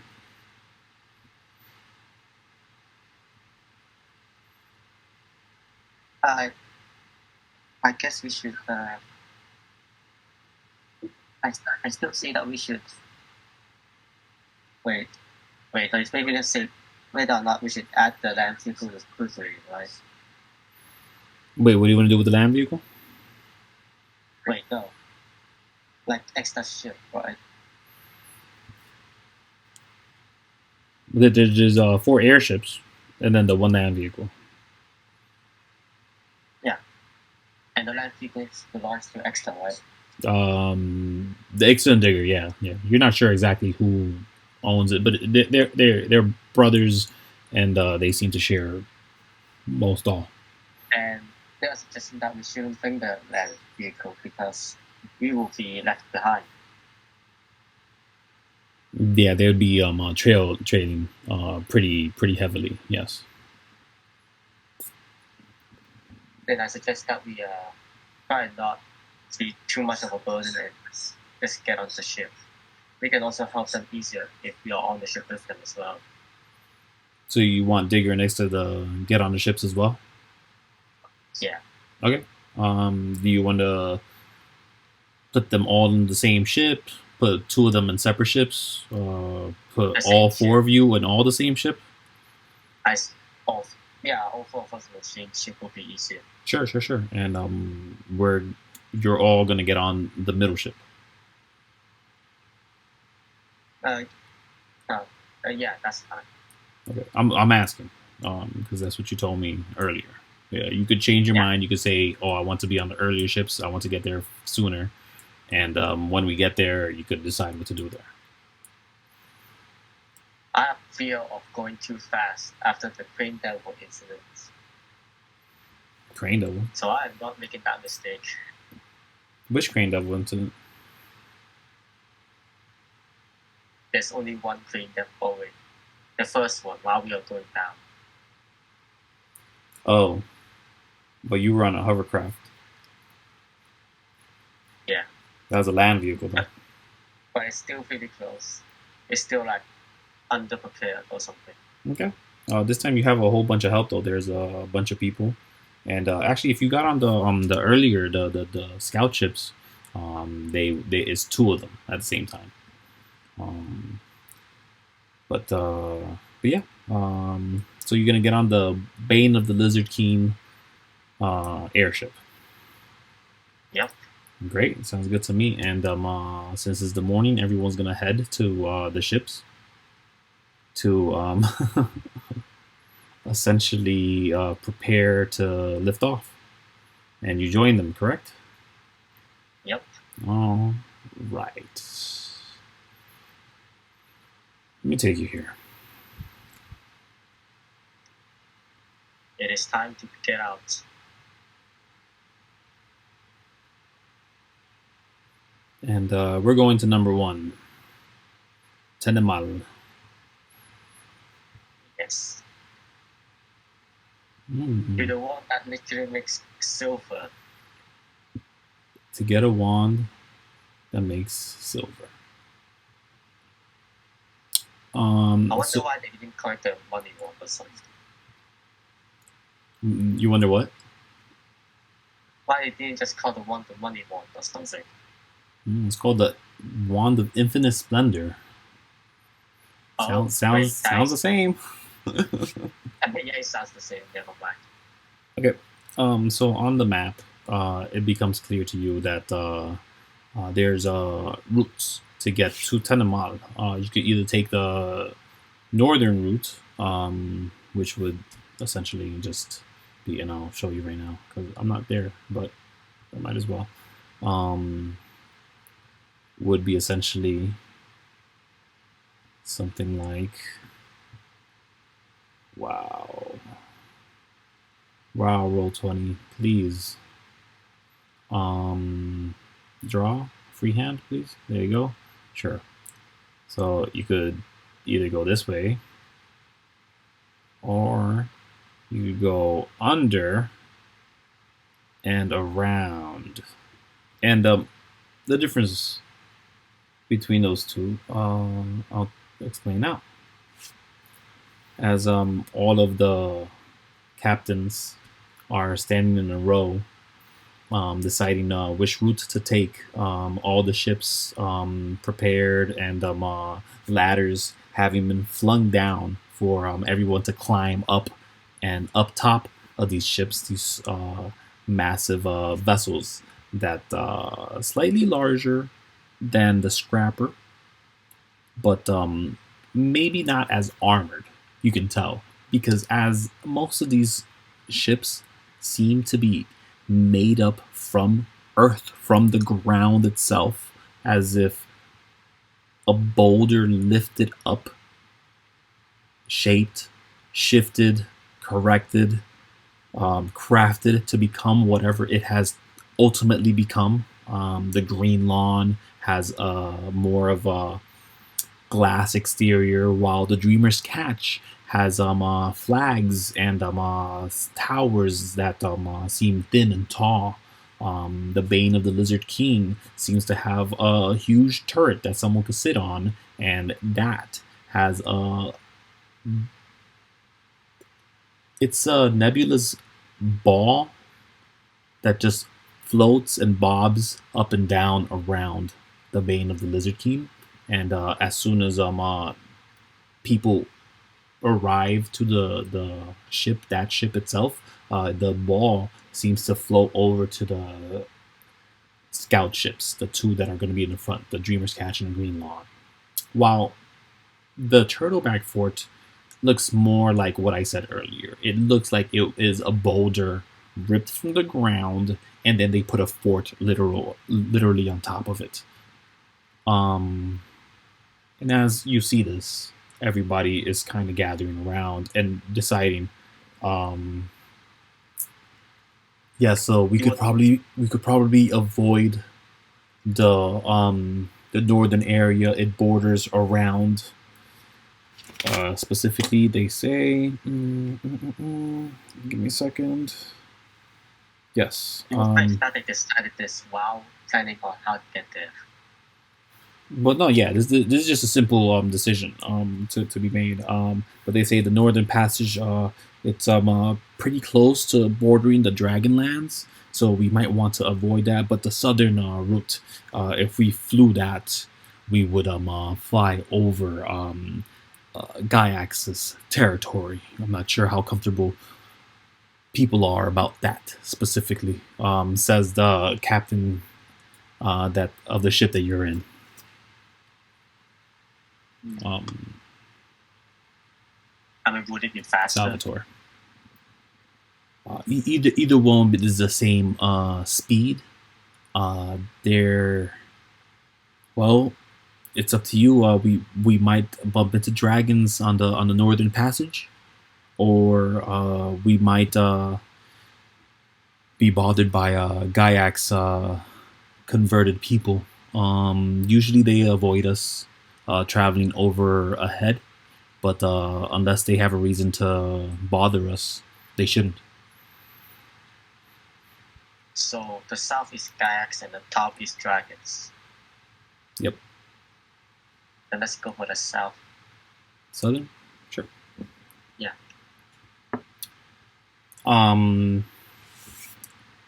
Taking your advice, everyone nods on it, and they all get to their respective ships. when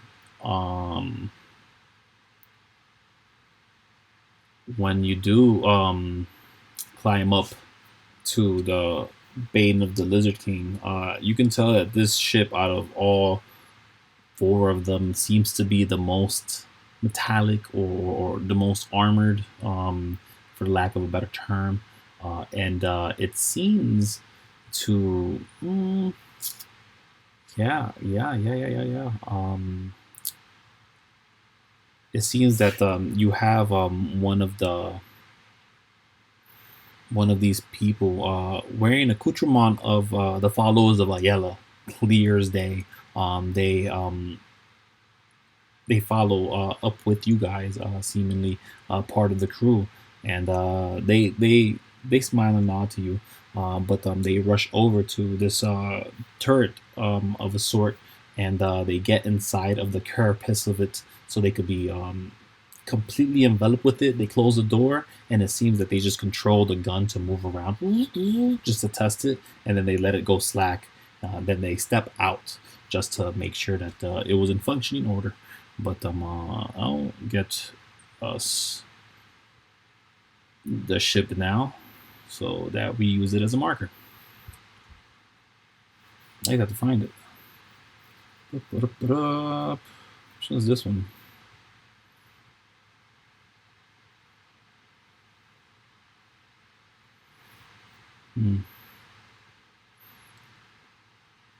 How can I find it? No.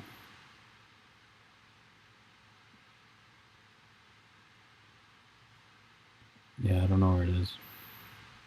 What? The ship? Yeah. It's not next to all the other ships. Should be there. I'm trying to pull the dice as well. The what? Never mind. I just didn't hear, Danny. I'm deaf. No, it's fine. I'm just tackling it as a joke. Oh. Yeah, I don't know where it is. This is it. There it is. No, there it is. There it is. Aha, yay. Alright. So that's what the ship kind of looks like. Hey. I'll put the other ones up for you as well, for posterity's sake. Where's the other ones? Here, look, the green lawn. And Turtleback Fort. And there's one more, but I can't locate them, and that's the one that I found first, which is funny. There it is. And that one. So, whoa, that's not at all what I wanted to do. Please clear. All right, go there. We'll go here. All right.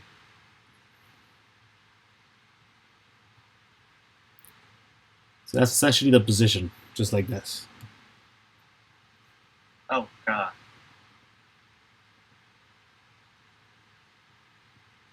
Oh.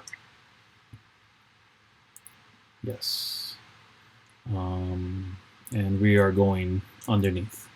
All right. So yes. Danny, as we get in this ship, and you do find yourself a bit cluttered with all the people on there. Yeah. With Ixta specifically being a large individual. It's with the crew and everybody else. Yeah, it's pretty tight in this area. The captain Salvatore, he says, Bishop, we might have to have you in the turret now. It's getting a little crowded with all these extra people.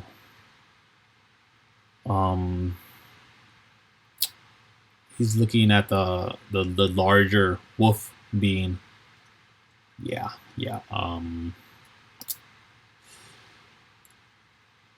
Do you know how to use firearms, my good friend? Uh, And no, he's talking to um, Ixta when he says that. Um, ah, and Ixta, yeah, he gives him a nod. He says, "Oh, all right, all right. Do you want to get on the turret? It it would definitely help us out if you'd give us space to walk around here, you know, for safety reasons." And Ix kind of looks to you like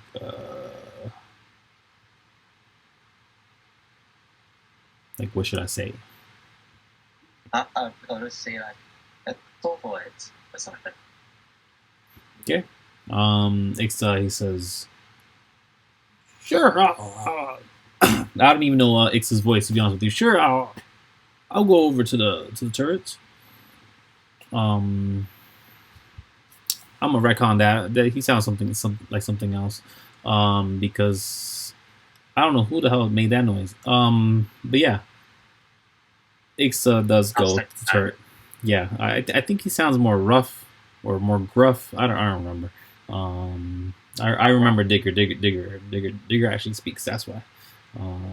But yeah, Ixta he does make it all the way to the turret and he gets inside and he closes the door and then he starts spinning it around to check it. But he starts figuring out his controllers. Yeah, and then he says, "Okay, Bishop, we'll have you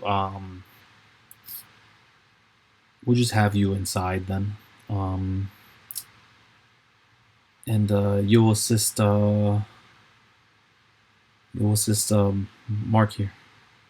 Yeah, should be fine. She'll be fine. Um, is everybody ready? Are you ready, champion? Are you ready?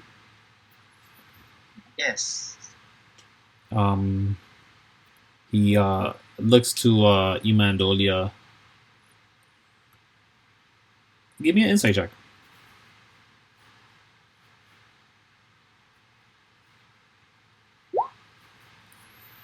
14. Yeah, he just gives him an odd eye. But he doesn't say anything specifically. He's just like, Uh, um, well, welcome to the Bane of the Lizard King. If you have any questions, please feel free to ask me. I am your captain, Salvatore Willow. At any point, do inform me if you do see any other vessels reaching towards us with incredible speed. If you see that we're being attacked, let us know again, and feel free to walk about and around. Now that we don't have this large fella taking up so much space, go in and out from the cabin.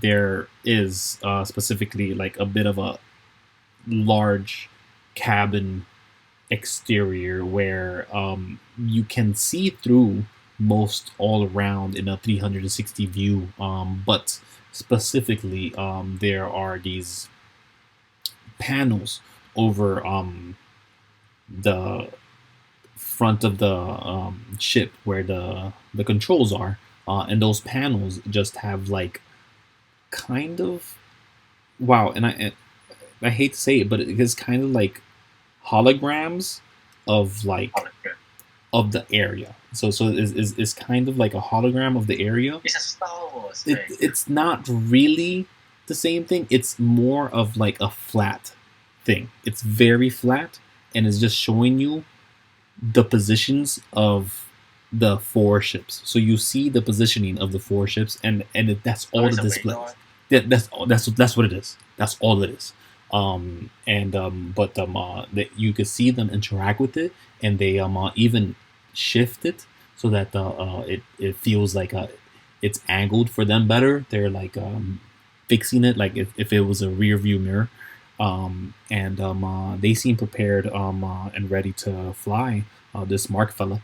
And the captain does continue, and he says, There should be refreshments if you go downstairs. There's a lounging area if you want to check that out as well. It is very tight quarters. Please one at a time. And if you go down there, if you are going to go in pairs, please watch your personal space.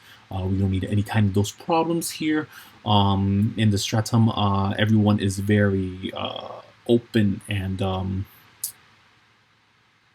fair with each other as long as there's an agreement to it.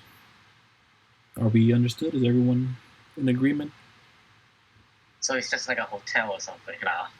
Well, yeah, he's just doesn't know you guys, so he's just like, don't get in anyone's face without asking. That'd be nice. Yeah, that's fair. And yeah, there's 4 people that he does not know personally, and you can only assume that the people that he flies around with are pretty close to family. But they all seem to prepare, and the ship actually was already up in the sky. You guys have to climb up to these ships, but they do lift higher, pretty close to where the clouds start to permeate the area. Clouds? Yeah, clouds. Clouds are the clouds. Clouds have been overhead you the entire time in the glow with the twilight, and while they have oranges and purples and greens all around the clouds themselves, the area that you're on is very thin clouds, so you're barely seeing any of the thin white lines or the thin red lines or the thin purple lines. Again, it's just gotten a bit cloudy, and if you kept going for 500 more feet, you'd probably touch the clouds, the thick of it, but you're not there yet. Once you guys reach up this height, the 2 ships up ahead, they go forward, and the ship here, they seem to wait out. They're looking at the radar, and Salvatore, he says, "Let's stay closer than far." And Mark says, "Aye, Captain." And he pushes forward, and they push on. Yeah. Danny, your Kuiko's flying around in a ship, going to Tenemal. To reach Tenemal will be about a day. With these ships at the speed that they're going. You and the 2 ships that are in front will essentially be traveling at the same pace. The only thing is, your ship is 500 feet away. Okay? Yeah. The ship behind is going to be 500 feet away, and then it's going to be 1,000 feet away, and it's going to be 1,500 feet away, and on, and it's going to anchor continuously behind you to ensure that everybody makes it. But they told you early on that this ship, the anchor, does not go fast at all. It'll take them about 3 days to get there, so they're just there to their insurance, essentially. That's fair. Yeah. Just slowly gets over there. Yeah. They'll slowly get over there, and they're also the heavier of the ships, and they'll probably blow up anything that gets near them. But the faster ships would get things done faster. So, may I have a D100 to see how our travels go? Weather does not seem to be changing here, so we're rarely ever rolling for this. And since we are going over Gaiac's controlled territory, I can tell you 52 is not very good for you. Oh God. Let me figure out what happened.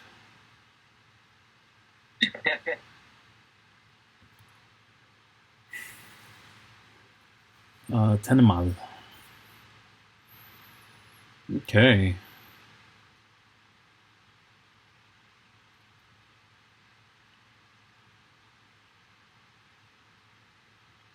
I like how there's like a good 20% of this, 20% of playing D&D that's messing around with maps in the background that nobody ever sees, where I'm just like, no, I'm sure there's stuff happening, but you guys don't know. Yeah, I'm gonna reveal stuff on this side. Yeah. I'm sorry? The pace of a deer. The keys? No, the pace of a deer. Oh, yeah. Yes, isn't it? I'm revealing some stuff. Just bear with me. Yes. Okay. Yep. Yep.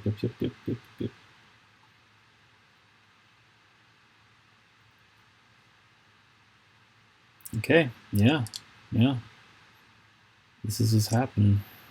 I just gotta. Please.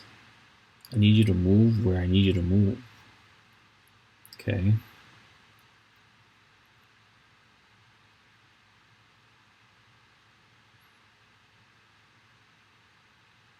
Yes, okay. So,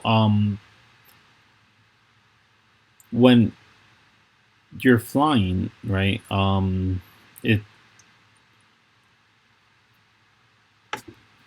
Yeah. It goes without issue for a good long while. But then, let me go to the map real quick. Take your time. Huh? Take your time. No need to rush. Yeah. This thing will not let me rush. That's the thing. Like, I wish it would. But yes, I'm gonna move the pieces over if it let me. Oh, Lord, it really does hate me. Okay, I just need one of them. Just give me one of them, please.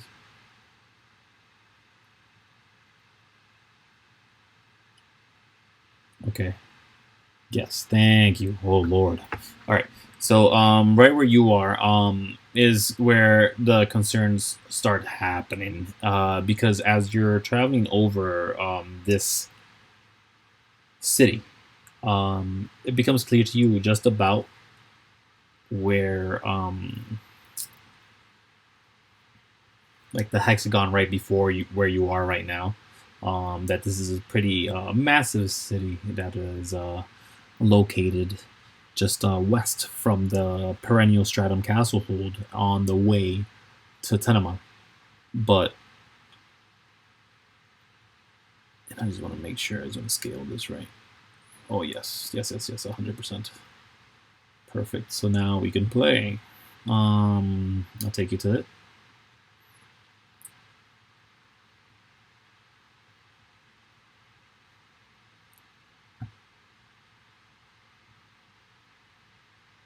Blank canvas. Oh. It shouldn't be. Oh my god, it's 3D. So, where you see the gray breaks, it's really not a break. It's just a bit of a transition. Is just a slight change between the several images, but it is still within the same expanse. It's still within the same space. I'm gonna go to the map to seal those pictures of the ships because it'd be easier. All three of them are already there. How nice of you to work for me. I like things easy. Copy? Yes. To this? Sure.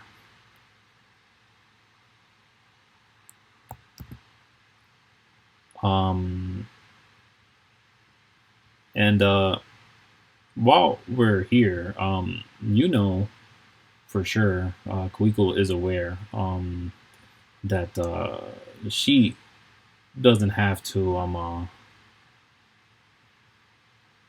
she's not hindered by the ship at all. She could run around it, check any angle, and possibly take a shot of an arrow easily without too much effort, you know.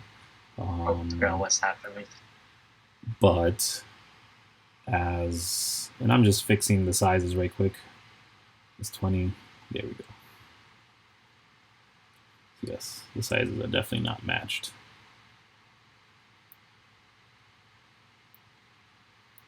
Oh Lord, please work for me better. There you go.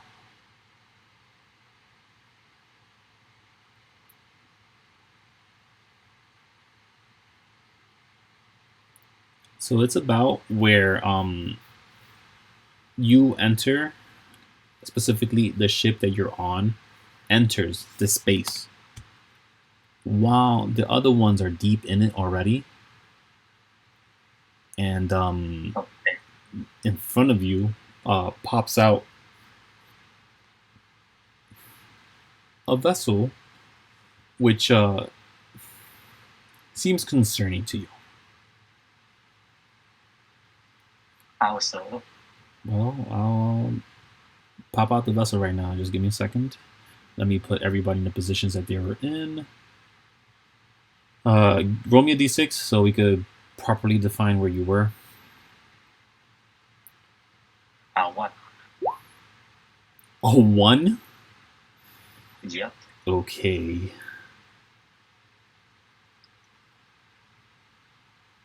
Oh, they're further away. But you were on the closer end. Within 500 feet? Yes. Okay. So unfortunately, that 1 takes you up here. So as you are just entering the area, and your allies up ahead have just also come in from essentially the just the entry parts of the town. You can tell is like pretty sparse around here. There's some parts that look like they've been manufactured, some places that look to be a fort or another. You don't know exactly what you're looking at with these types of buildings. They are very different from anything that you know. But as this one vessel starts rising from an open, gaping, sliding door from the ground, it just lifts itself and seems to start trailing behind the ships that are in front of you. This ship does not take notice of you yet, and is trailing behind the other ships. Let us roll initiative because it may No one knows like the ship behind them. get messy. It came from under. It lifted out from under. So it used its whole action to reach the height that it is right now, which is like right here, a little bit over. We're not gonna be concerned with height too much unless it becomes apparent and or necessary, depending on if you have ships next to you. But don't be concerned with eliminating space or no, actually you won't even really need to be concerned for it because you're not piloting anything. What am I talking about? But anyways, you have a 15 on your initiative. Okay, great.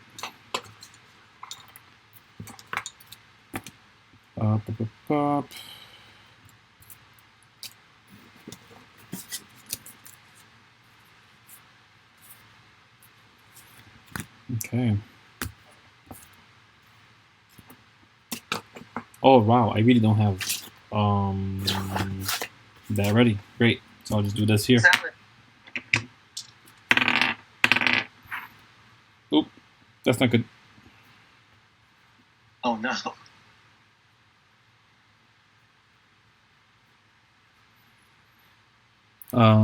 Okay.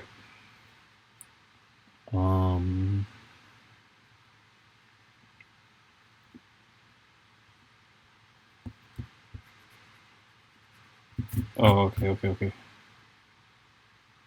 Oops. Right, there we go. Then so actually they get to go first before you because they rolled really high on their initiative. But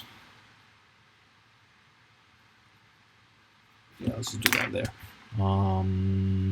Yeah, yep. This vessel does not seem to be very welcoming as ships just fly past, and the first thing it does when it realizes that there's other vehicles around them. What would it do first, actually? That was good. I mean, there's only one behind them, right? There's just that one large vehicle, and it is trailing behind them. Yes, I believe it begins moving. Movement speed. Okay, very nice for you. You have very good speed. Not that good. There we go. Are they within range now? Yeah. It's advantage, but yeah. Let's put some music. How about that? How's that sound? Right. Some combat music. Why not? And they're gonna make their attack on one of these vehicles. They'll choose the green lawn, and they get a natural 1. Yeah. Oh my god. That's a misfire. Okay, great. So that's a misfire. So that is locked currently. So let me put a lock symbol on it. There you go. I got a lock for now because it hasn't misfired. It is the end of their turn because they use their movement and their attack. Kuiko, it is your go. So your ship is going to go on your go. Do you have a command to tell Salvatore or anything? Wait, so Kuiko just saw a ship rise up from the ground and tries to shoot the two in front of them. Yeah, it just followed them, and you saw a flash fly off of the ship, but you didn't see anything make contact or impact. But you may make a perception check to see how accurate those words were for you, for Kuiko. Yeah, you for sure saw that there was an issue. There was an issue. What was our agreed way to warn others about an attack? I'm sorry? What was our agreed way to warn others about our attack? Like getting attacked.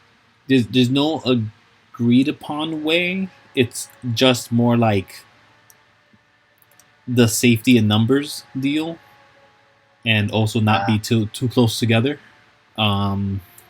So right now, you have a sneak attack you could do on this ship. You could just start pelting it with your weapon. You could tell Salvatore to gun it to reach closer and start barraging this vessel because it started attacking your friends. The moment I saw that, Kuiko saw that, she's going to stand up and say, we are under attack, and just tell someone to right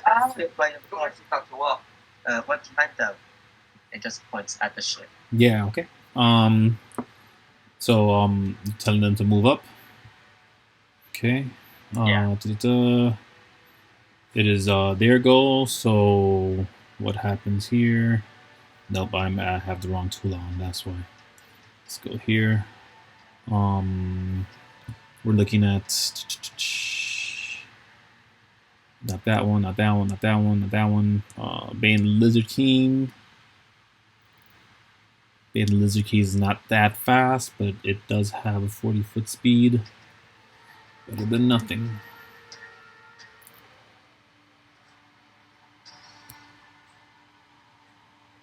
Well, I don't know what happened there. Whatever.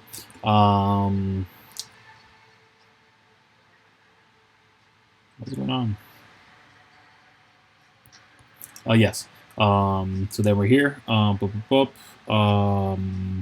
They can't dash.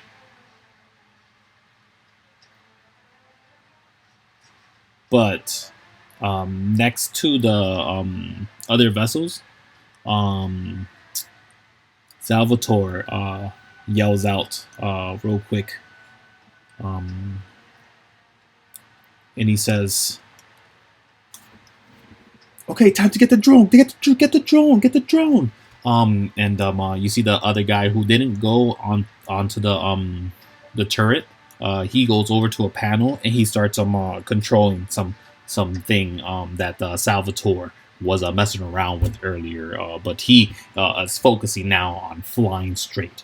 Yeah, what else do you do with your turn? What does Kuiko do? Fire the hole. Yeah, you're gonna attack. I mean, no, is a bow going to do anything to a ship? If you hit it. A ship that bleeds. But you don't know if it'll bleed it, but yeah. I'll still try shooting at it. Go for it.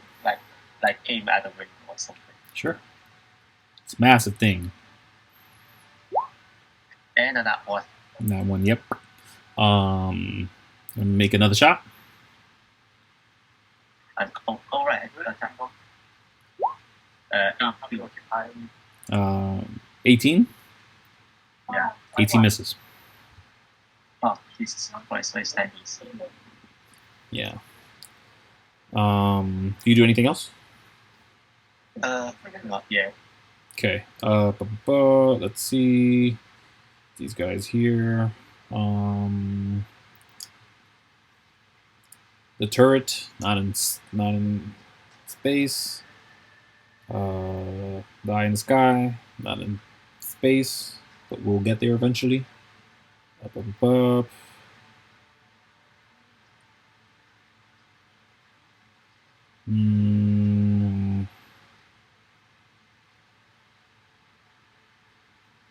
No, they're not going to do that yet.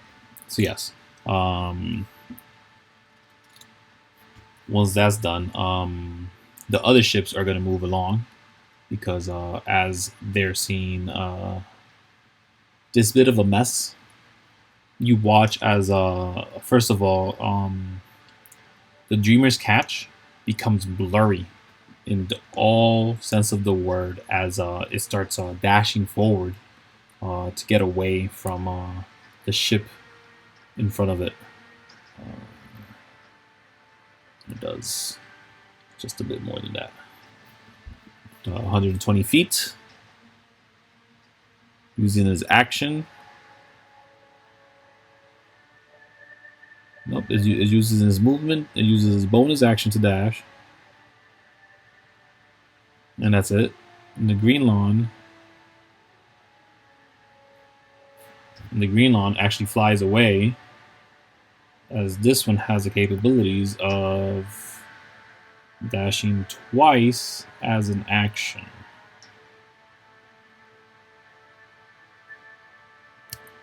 It's that far. And at the end of their turn is this thing again, which doesn't have this attack that it made earlier, but it still follows behind them. In fact, using each of their turns to do a very specific thing. First, it uses one legendary action to just push forward 80 feet. Great. And then once it's there, up. Can it hit both? No. It is still gonna do, a barrage of missiles onto the closest ship, and is just gonna hit it. I hope the town is fine.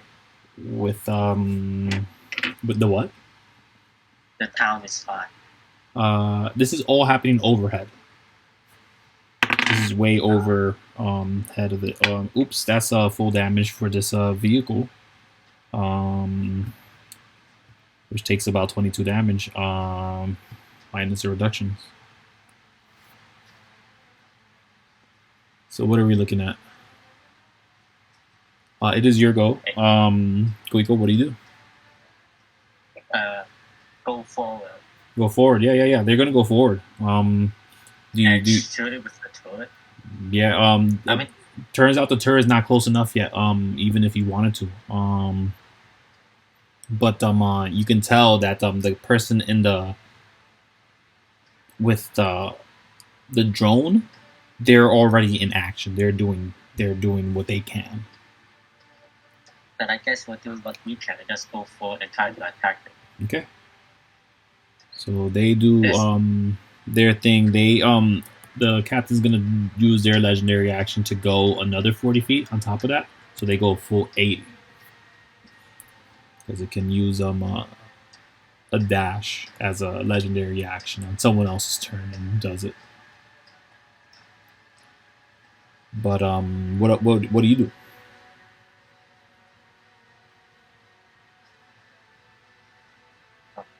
I'll just do it with always. Shoot it. Yeah. I'm sorry. That's what you said. 8 Yeah. and 20. 20 hits. That piece was ridiculous. That is a 13 damage. 13. If you count bleed on a ship. Yes, the first initial strike of bleed will always generally count, unless otherwise. The second bleed damage might not always happen. So if obviously the first one doesn't happen, the second one won't happen. But generally, the first bleed damage is gonna happen. Yeah, like I really don't care what the target is. Like they'd have to be like a very special or resistant or literally cannot bleed kind of deal. But I also count bleed as in like you just shredded it enough that it's just not doing so well on the inside kind of situation, you know? I'm not trying to take that away from you. But yeah, no, I'm gonna put the damage points on there. They do get some resistances. So does everybody. I need to make sure for this guy, that's full damage on this one then, because it does not avoid any of that fire damage. Let me put that on there right quick. Just a 15. Very nice. And then make your next attack. I'll put in the damage right now on that one. Oh, I pull the floor. I pull the floor again and shoot another arrow. Oh, very nice. 23. Oh yeah, that one's gonna hit for sure. 13 damage. All right. That is. But S rolled very bad the first time. Yeah. Let me see something. Okay. Yeah. It's taking the damage. What is that? 9.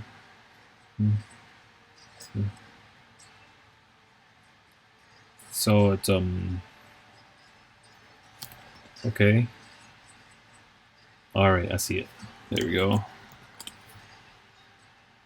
So yeah, you strike it twice. You do see parts falling off of the ship as you do hit it, and at the end of your turn, you watch as again the ships start pulling off. This one books it again, breaking 150 feet easily.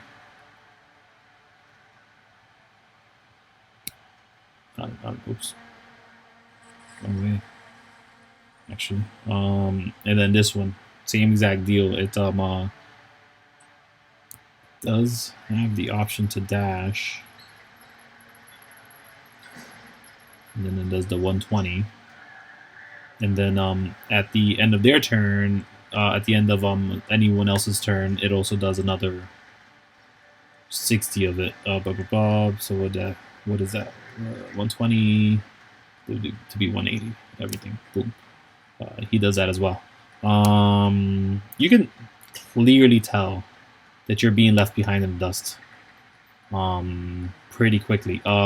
If you were to avoid this vessel you might want to divert now or tell the captain something.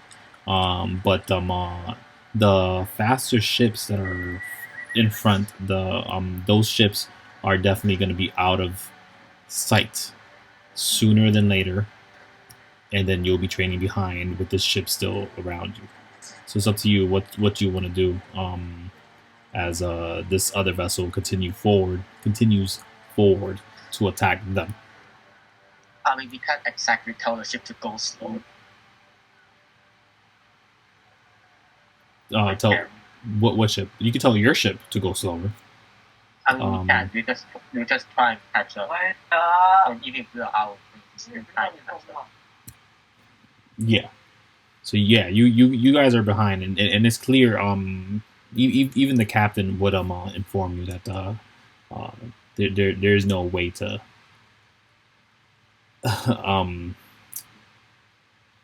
to go faster. Specifically, we just have to hope for the best. Yeah. So he's already doing his legendary action to push forward since he does have a navigator. But yeah, it's back to your turn. All you see is that these this ship attacks him again. It just continues. I'm gonna make a quick check. Nope, it does not get the weaponry that was destroyed that just failed in their attack earlier. It seemed to have a cataclysmic event as they used their weaponry, and that sporadic spawn attack just blew up on itself, so they can't use that anymore. So they're just gonna attack the furthest ship, and that's gonna miss. Flies off in a huge flash, just breaks apart into the sky over the city without damaging anything around it. But yeah, no, it's your goal again. Kuiko, what do you say? Do you tell the captain anything? Do you tell him to keep going? Basically, pretend this other ship doesn't exist. Try to ignore it as well. You are not, the ship that you're on is not faster than this ship can go. Keep going. Yes, keep going? Keep going? All yes. Right. So they'll do the whole maneuver, 40, and then the other 20, the other 40 here, with a total of 80 feet. And yeah, that 27 is definitely going to hit. A ton more damage on this thing. Okay. And then again, another hit. I just rolled horribly the first time. Jesus Christ. Yeah. That is 22 damage.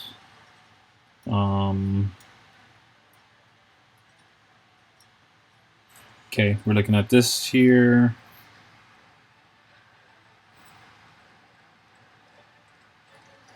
Okay. No, ooh, I almost deleted everything I had.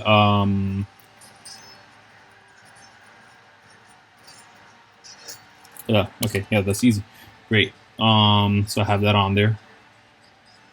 And after that, it is their turn. And at this point, the green lawn, out of sight. The other one, definitely still around.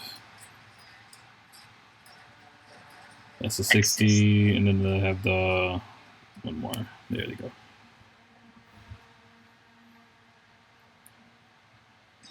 But yeah, it seems that they're moving forward. They seem to not know exactly where the attacking is coming from, so they continue forward to the ones they've noticed.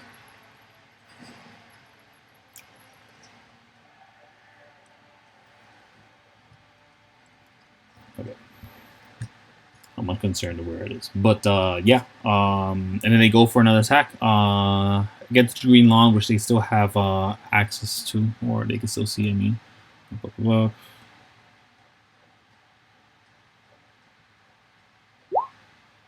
and this time is a hit, and you watch as the the green lawn itself seems to buckle in place, but it keeps on forward despite it escaping your view at the last second there. It's a huge amount of damage.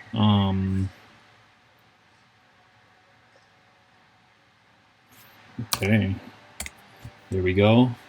And what do you do? There's nothing else to do but to attack. Attack? Wait, yeah. how far is it? Pretty far now. 500 feet. That's fine. You're still within it? Yeah. Yeah, go for it. But I don't get disadvantage because it's over 150 feet. That's the thing about it. Oh, okay. But it still hits. All right. Also, those other hits wouldn't have hit then, maybe. Oh no. It's fine. I'm not gonna recount or check. But yeah, no. 24 definitely is gonna hit. 24 plus 2 is definitely gonna hit. 19 plus 2 is definitely gonna hit. It's a lot of damage on there. Okay, very nice. How much? 29. 29. Oh no, I need them separately. 13 here. 13 and 16. Okay.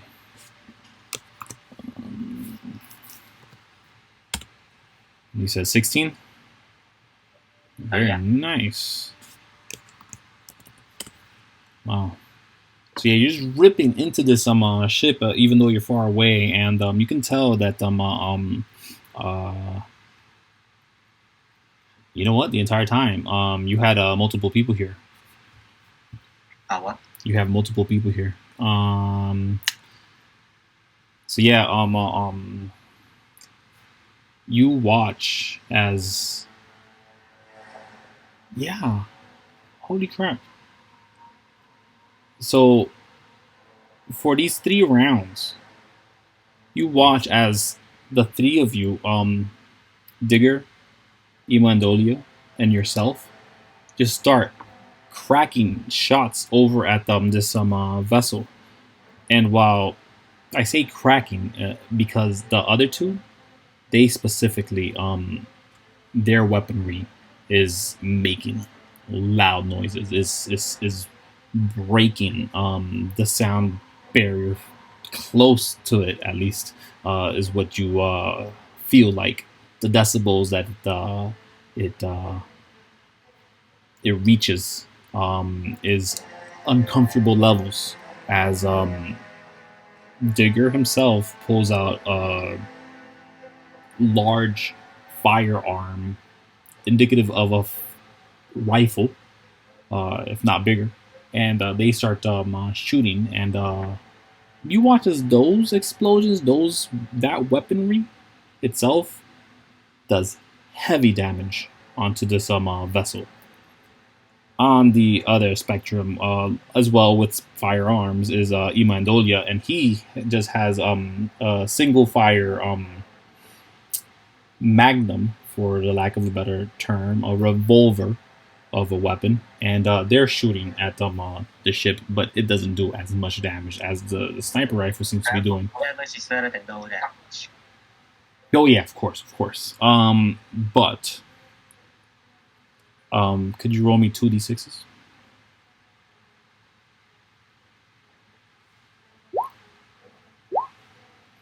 Okay.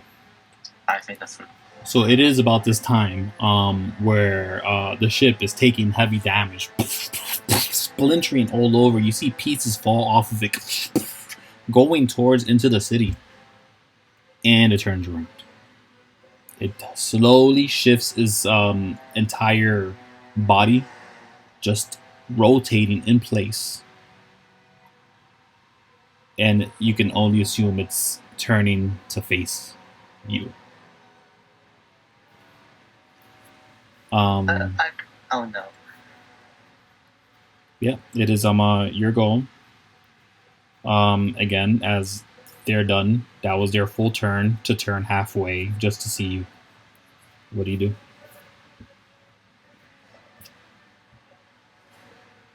I mean, nothing else to do but to give attack. Right? You can keep attacking? Go ahead. The other ship's out of sight now. Ooh. You're gone. That's fine. We aren't outrunning this thing anyway. You said you aren't outrunning this? Yeah, we aren't going to outrun this faster than us. So Yeah. That's a hit for sure. wait, And so is that. Holy crap.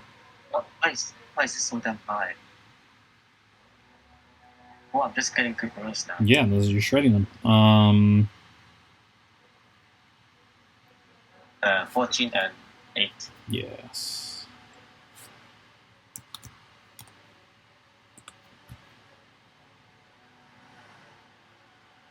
What?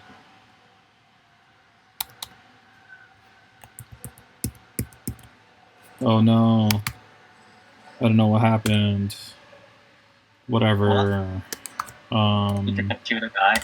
No, don't jinx it. No, I just messed up.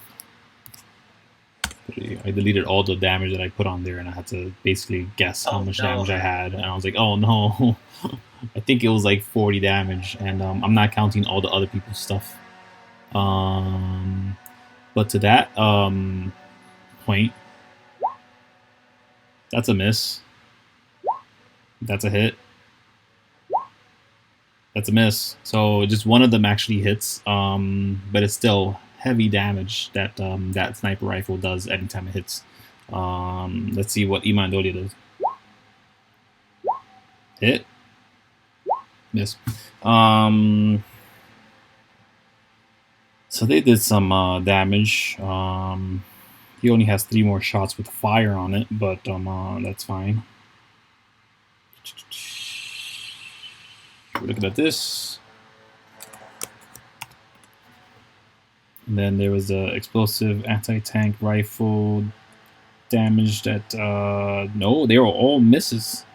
Oh. Yep, sounds like what would happen if I was the leader. Yeah, they every single one of those shots missed. But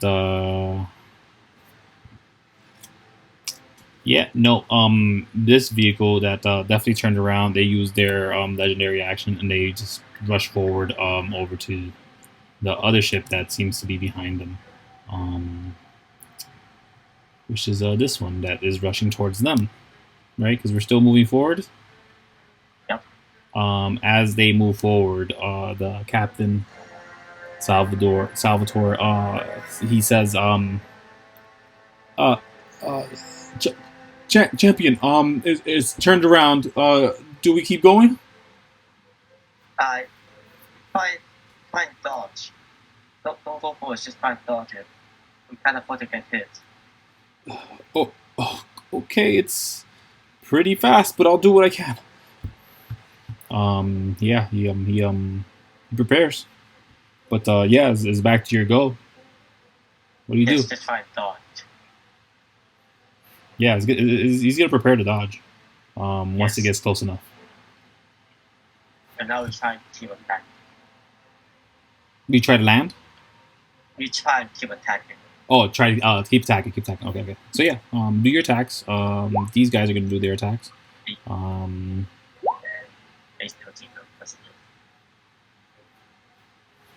Those are misses, right? Yeah. Okay.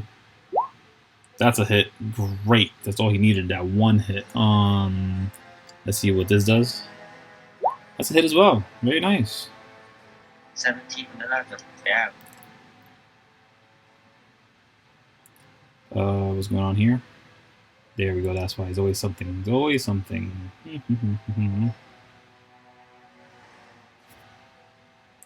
Let's put this damage on there. This is 8 with 3. Okay. That explosive anti-tank rifle damage is gonna do extra damage because this vehicle acts as a tank. What am I doing here? This is that. Is that? Let me double check these numbers here.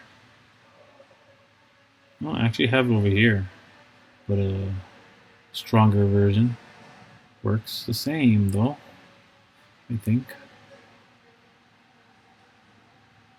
Oh, you're frozen. Right.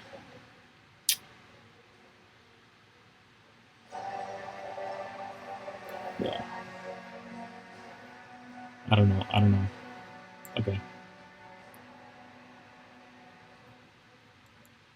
Guess I have to ignore that then. All right, explosive anti-attack rifle over here. Additional. Is this the right one then? Let me double check. This is the wrong one. Is that? So it's just an extra 3d6. Wow, 3 points of damage, 4 points of damage. Okay. Oh, plus 1 more. Oh, okay, there you go.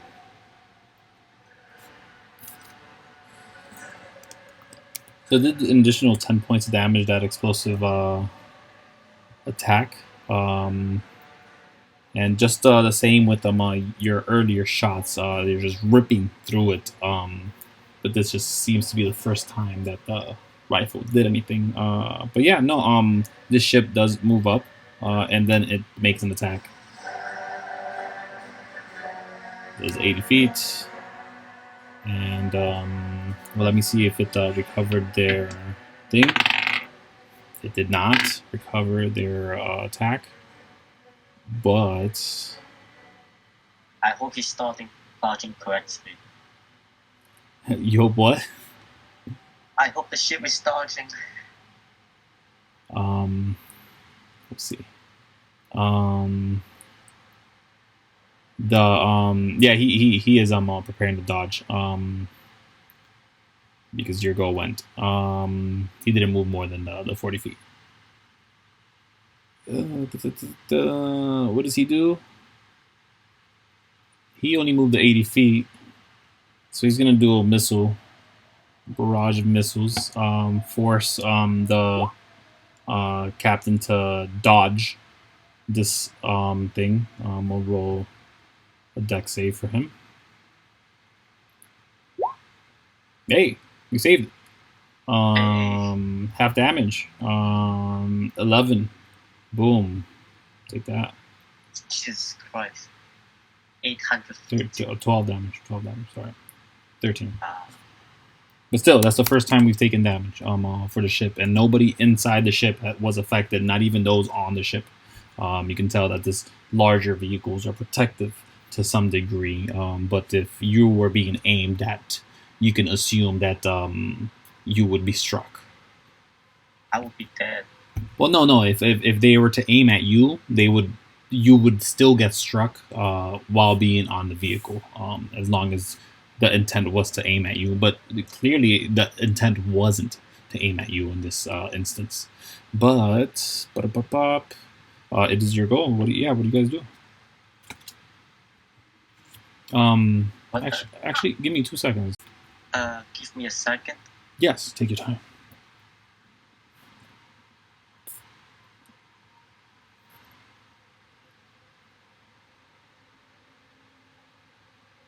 What do you say about spike growth if it becomes a difficult terrain in the sky?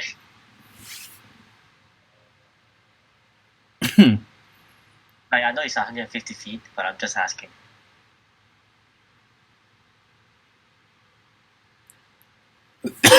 So this is interesting, because if you were within 150 feet of the ship, I'd count parts of the ship as ground. For you to twist and bramble and disrupt movement for the ship, I'd allow that. So it's like turning the ship into a difficult terrain in on itself. It'd essentially be snuffing some of his movement if you did that, for as long as it was traveling. It'd take some damage. Like while it's in motion, I'd consider the spike growth in movement as well on its on itself. Wait, would it slow it down? Yes. I'm gonna slow it down. I'm gonna lower its movement. You don't know by how much. And then I'm gonna have it take damage for all the movement that it does, which is the 2d4 piercing. But I will do, since this is a vehicle, for every 10 feet it travels, because they only go by 10 feet increments.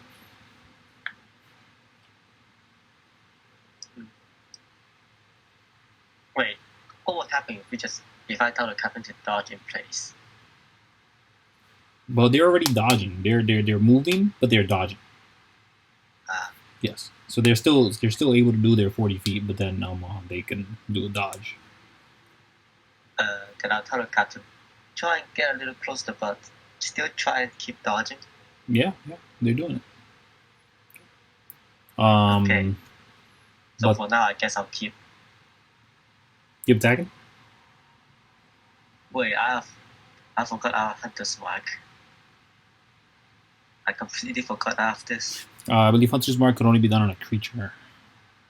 Oh, it's a target, right? I don't know. Put it up. Let's see. The definition of a creature is target. Yep. Creature wouldn't count as this. Okay, that's fine. Then I'll attack it twice again. Yeah, go for it.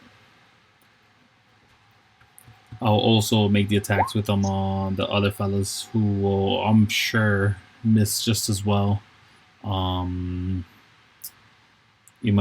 has one more fire shot of this. Boom! Nice. So it's actually gonna do some damage. That's nice. And now he has no more fire from there. That is the last of his fires. He still has ammo from there, just the fire isn't gonna actually do any damage. But you can tell that this revolver that he has that seems to kind of look like it's living lava around it, but it doesn't burn or anything on him. Yeah, it's a weird make for sure. And then this guy's also gonna do this thing here.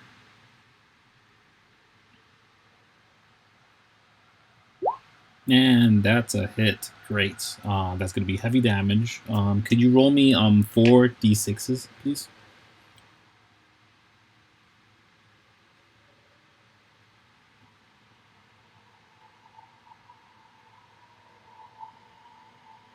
Everyone is doing very good aim. What? Everyone is doing good aim. Yeah. Could you roll me the 46, Danny? 46. Yes, please.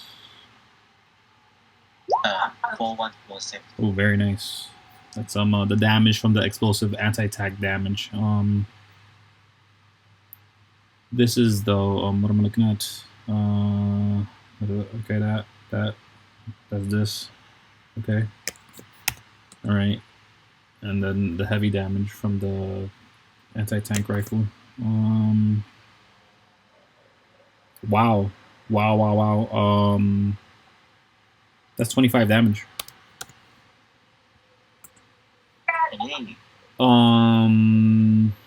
Yeah, ripping into this the vehicle. It seems like it's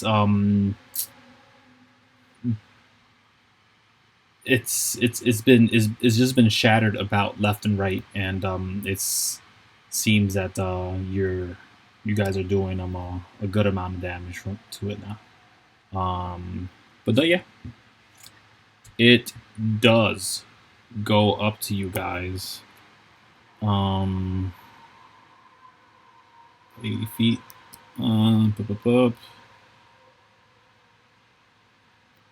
Let's see. Okay.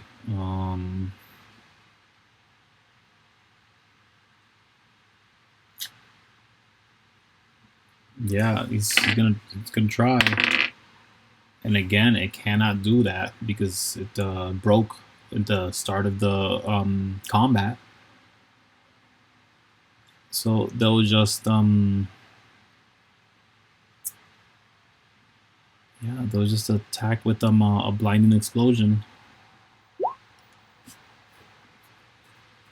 And hit with a 24 or 23 with a disadvantage.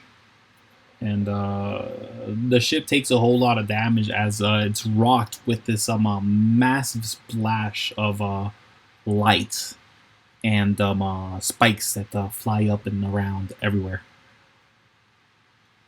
So close.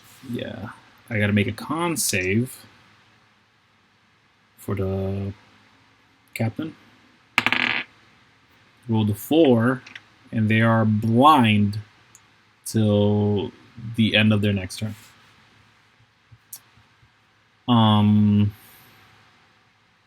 It is your goal.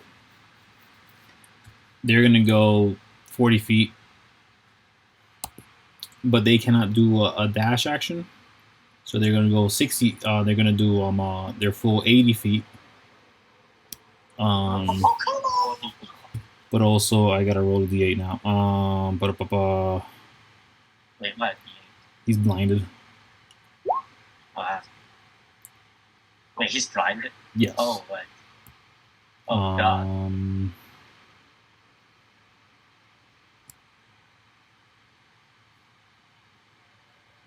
Oh, please do what I need you to do.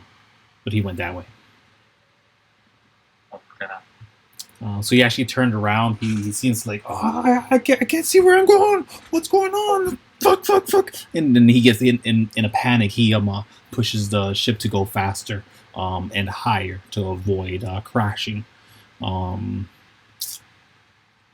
that is the end of their turn, right? Is it? I tried. I think so, right?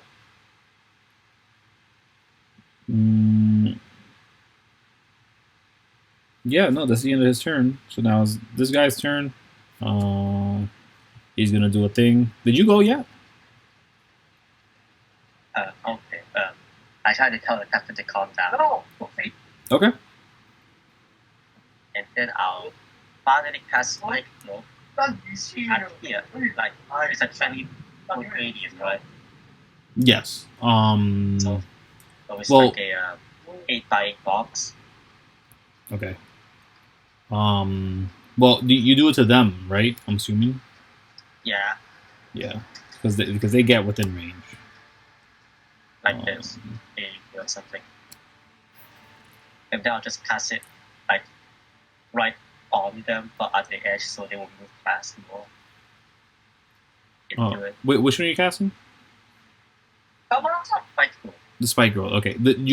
So they're way up overhead. They're floating, far from the ground. But do you want to cast it on them so that they would be affected? Okay. For every 10 feet they move, I'm gonna do their damage, and they're also gonna get a reduction of speed because it's wrapping around. But do me a favor, and you have to. Is it you have to make an attack to hit, or it just happens? It just happens. Yes, it just happens on them. Very excellent. Roll me the 2d6, please. The 2d4. Sorry. Piercing damage. 3. Yeah. Okay. So as you cast this magic, it's wrapping around itself in a small amount of space on the ship, but as is ripping through and into it, you can tell that the screeching of the metal is being bent from the gripping of this growth, these vines that similar to a tree would envelop anything it happens to grow around and near to.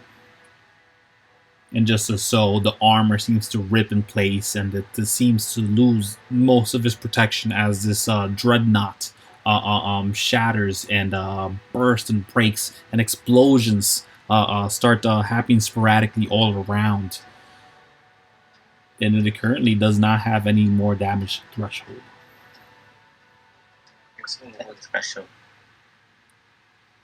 So it is very exposed currently, but you can still tell that this is a massively huge ship.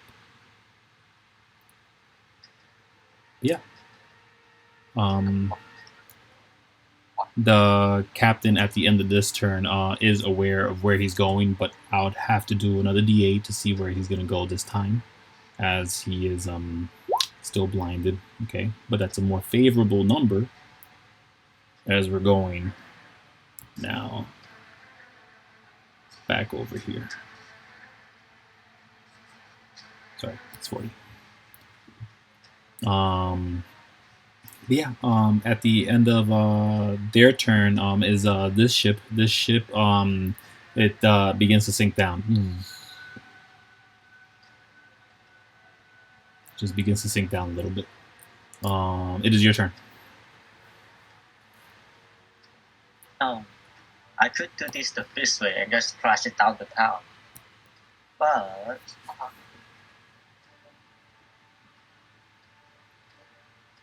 it is within 50 feet, right? It is well within 50 feet. Yeah, it's just a little lower than you. That's it. I am tempted to try and go inside. Yeah, do you wish? I'll complicate the matter by picking up the branch and using the action to turn it into a broom and fly inside the ship. Okay. Okay. I'll be right back. I tell everyone. Make an intelligence check. Okay. Check. The check, please. Oh, check.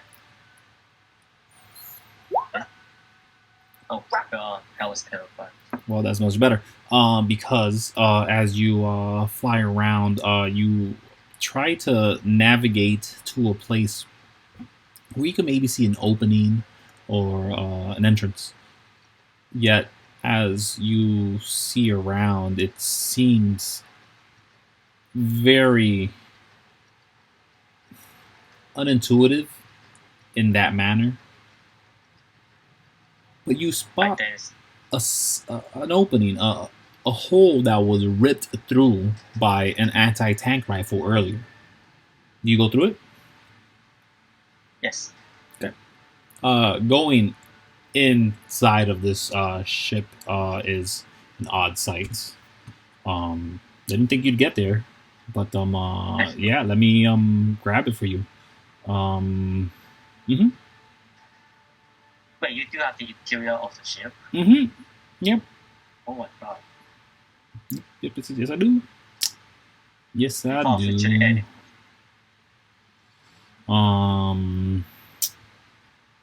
This is not properly made to the exact level or specifications where I would like it to be, but that's easily adjustable in a couple in a minute. Save. Did it save it proper? See, no, see, I think that's too big. So I have to double check it. I'm just double checking this thing right quick. Ba-da-bop. Oh, no. It is exactly what I kind of want it to be.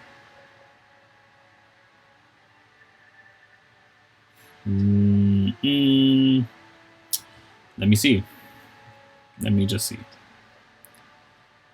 I'm just gonna get a quick dimension read. Great, excellent. Now I know.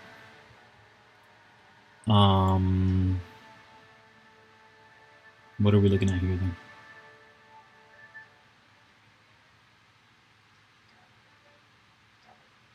Okay, that's a 5-footer every time. This and that. Okay. So yeah, you do find yourself in this area, which I'll reveal now in 2 seconds.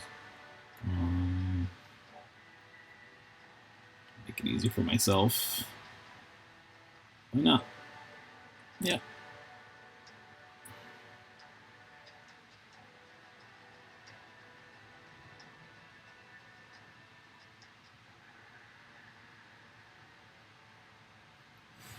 Okay. Yeah, man, this Roll20 really fights me the entire way through, doesn't it? It really is. It's like, I just want to do like 5 different things, but to do one thing is like kicking and screaming. But I'll take you to a perfectly blank page, and now I'll reveal the area. As you're kind of landing here, you kind of come from like overhead, and this is the what you see. You see a platform here. You see 3D. certain cargo spaces. There's a lot of broken pieces in the ground. There's a lot of things in disarray, but it seems completely empty and void here, other than the odd sight of the bright light in the corner there, which I'll throw in the asset in a second. I just have to locate it. Danny, you have to locate the thing that you found. The what? I don't know what it is. Oh, there it is. Thank God.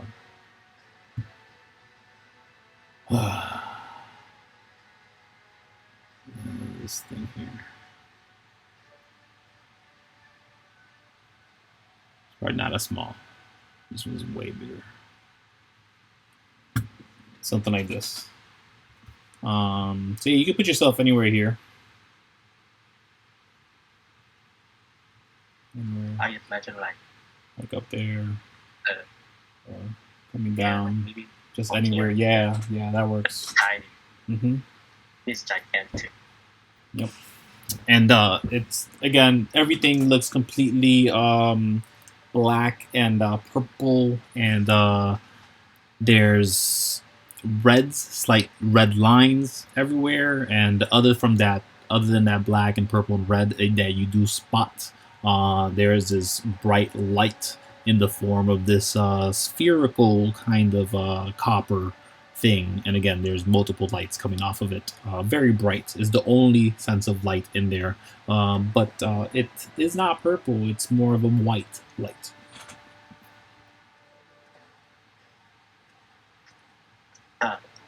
From this? I'm sorry?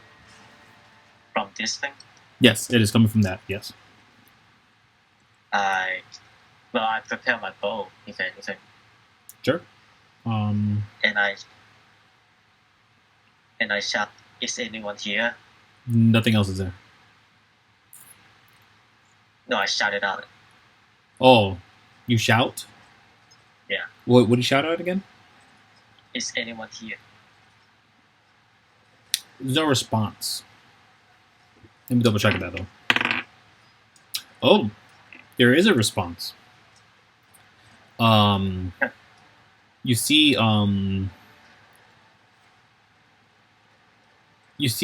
some lights start to appear from within the room. It's one by one. They just start all over in random locations. And while we're here, I'll change this up because that's excessive.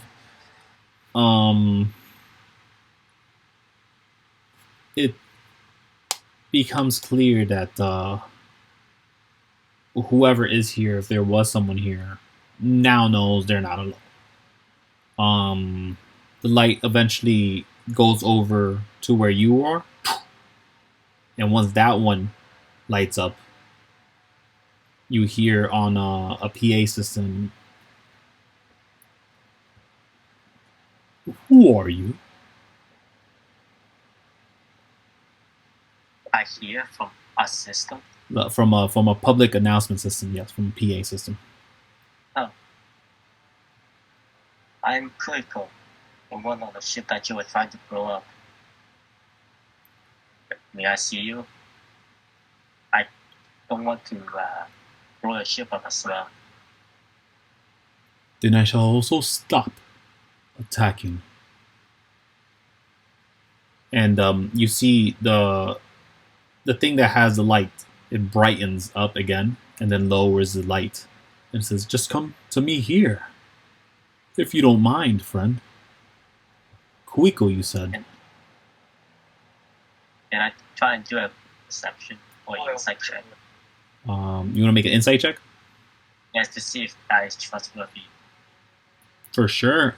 Make an insight check at disadvantage to a bodiless voice.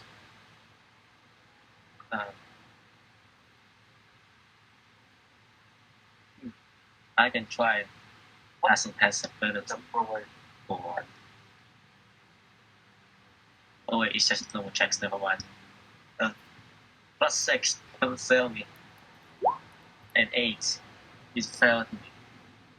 Well, no, they seem to have no intent or harm to you. They even said they'll stop attacking since you're not. I continue forward. Okay. Yeah. You have 50-foot flying speed.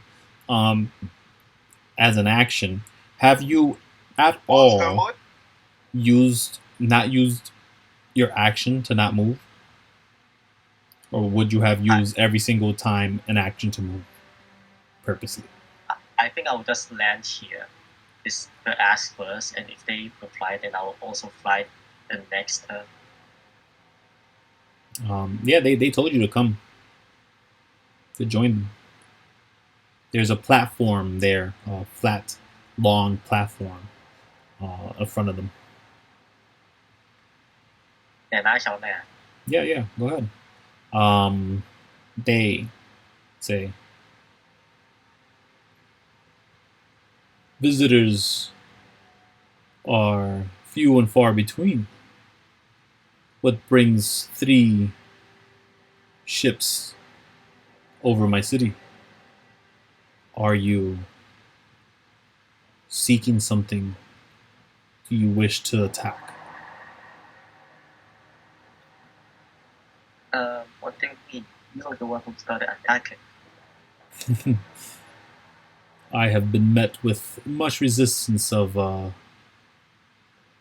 all the vessels ever since I decided to call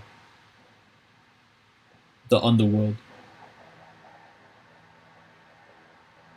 Did he just say call?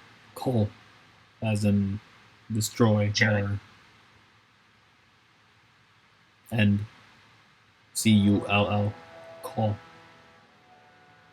Yeah, okay, I know what it is now.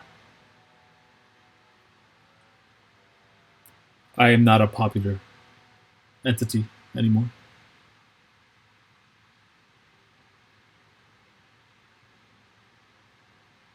Why are you calling ship depot?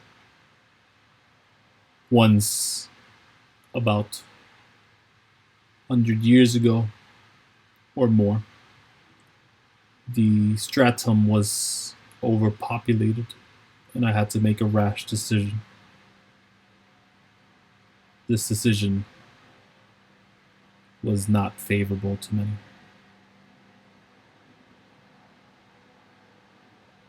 Please, approach.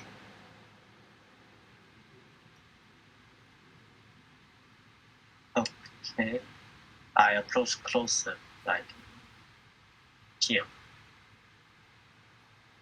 Yeah. Now that you're getting closer, you do see that you're speaking to. It's essentially a carapace. There's an orb within this carapace, from what you can understand, and although it does sort of have these cables and tendrils that seem to fall and filter all around the base, it is all connected around the wall, literally behind them, in a splayed out spiral that leads you to believe this one thing is connected to the entire ship that was flying around moments ago.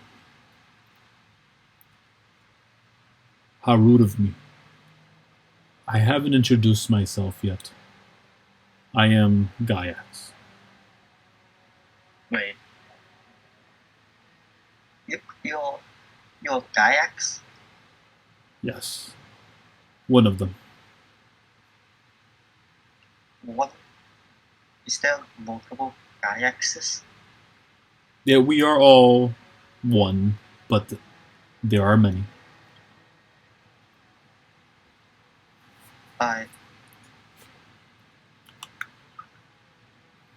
I see. So, but that doesn't mean that still doesn't mean you should kill people just because there are many of them.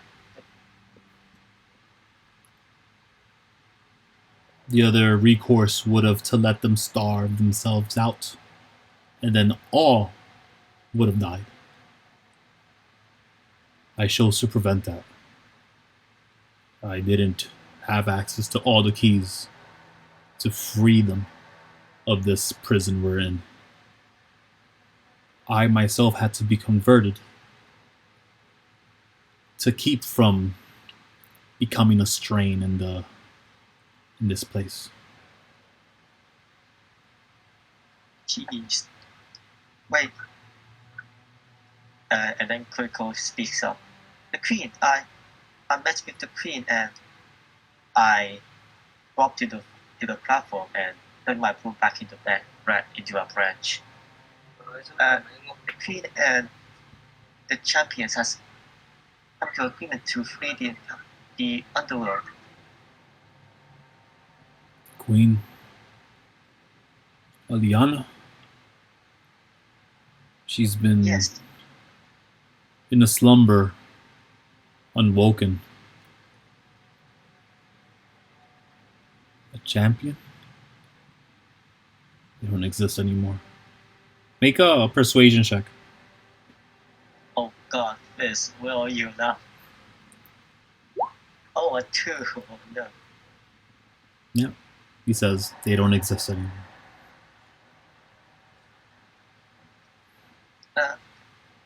I'm trying to get the key as well.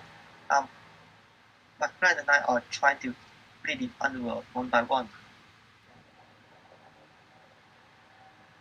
Please, we are trying to save the underworld as well. An ally.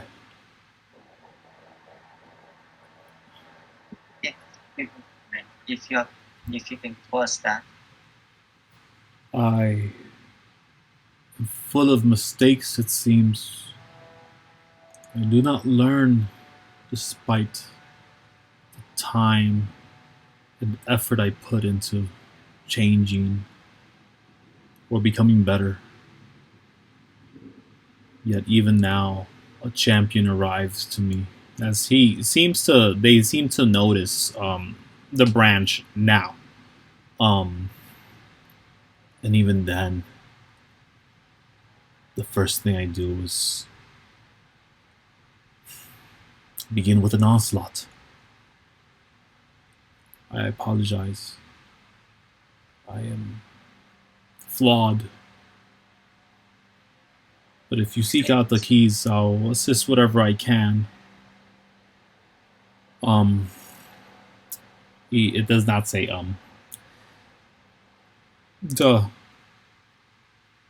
The city nearest to us is Tenamon.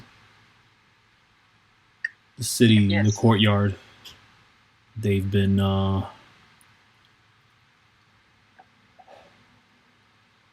I've taken it over. It was my last attempt to try to help breach the overworld. Now that I know that there's a champion in our side, maybe there's a chance. Maybe there's a way. Yes, we'll try our best. We'll try and free the underworld. So, What should we do? What should our next step be? you said that there's more than one people, right? I'm sorry, Danny? You said that there's more than one of you, right? Yes. All entities connected. Every entity connected. Then can you at least try and not do people for now?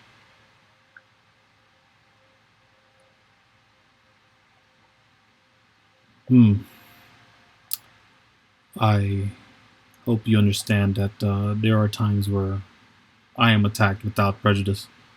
Oh no, I'm not saying that you should just be attacked, just not for the sake of, you know. I will.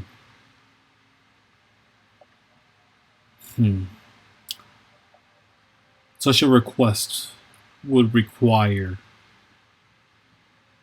admin permissions. If you want to talk to our prime mind, they would be able to inform us all, inform any connected by Gaiax to halt their attacks on the people you wish to keep safe, specifically those of the Stratum and of the overworld, apparently here to help.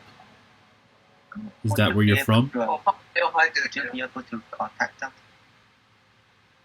Me myself, no, not to the state that I'm at. I can, to be honest with you, the ship was coming apart after you had your way with it. I don't know who would have lasted longer, myself in this ship or you floating in yours. But I did appreciate the scuffle.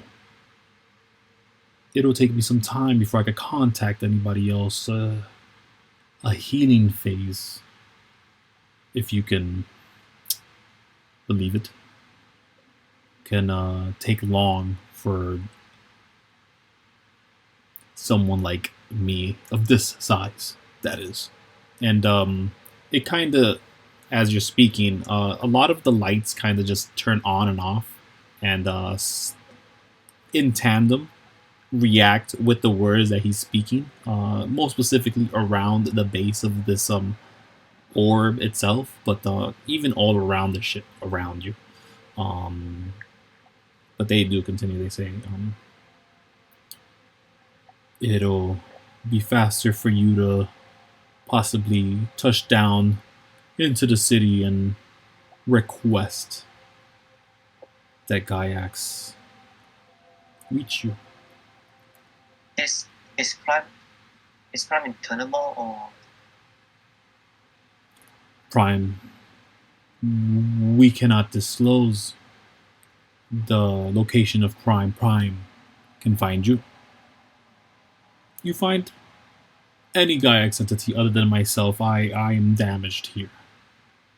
But go to the city, and it shouldn't take long, if you ask. Thank you. Thank you very much. If any question occurs, tell them the Twilight Dreadnought has given you permission. The Twilight Dreadnought. I got it. That is the name of this vessel.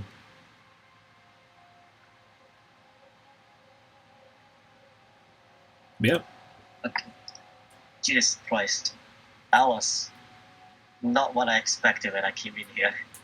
Yeah, I mean, I didn't expect you to come in here, but you did. I was like going to come in here and raise your hand. We don't want to kill you, but raise your hand and we will let you go or something. I don't know. Like an arrest or something. Citizen's arrest. But that's it's the Gaiax. Yeah. Is Fizz already encountered Gaiax? He says, go down to the city. Yep. Ask anybody, he says. Anyone? Anyone. about Twilight Ragnarok.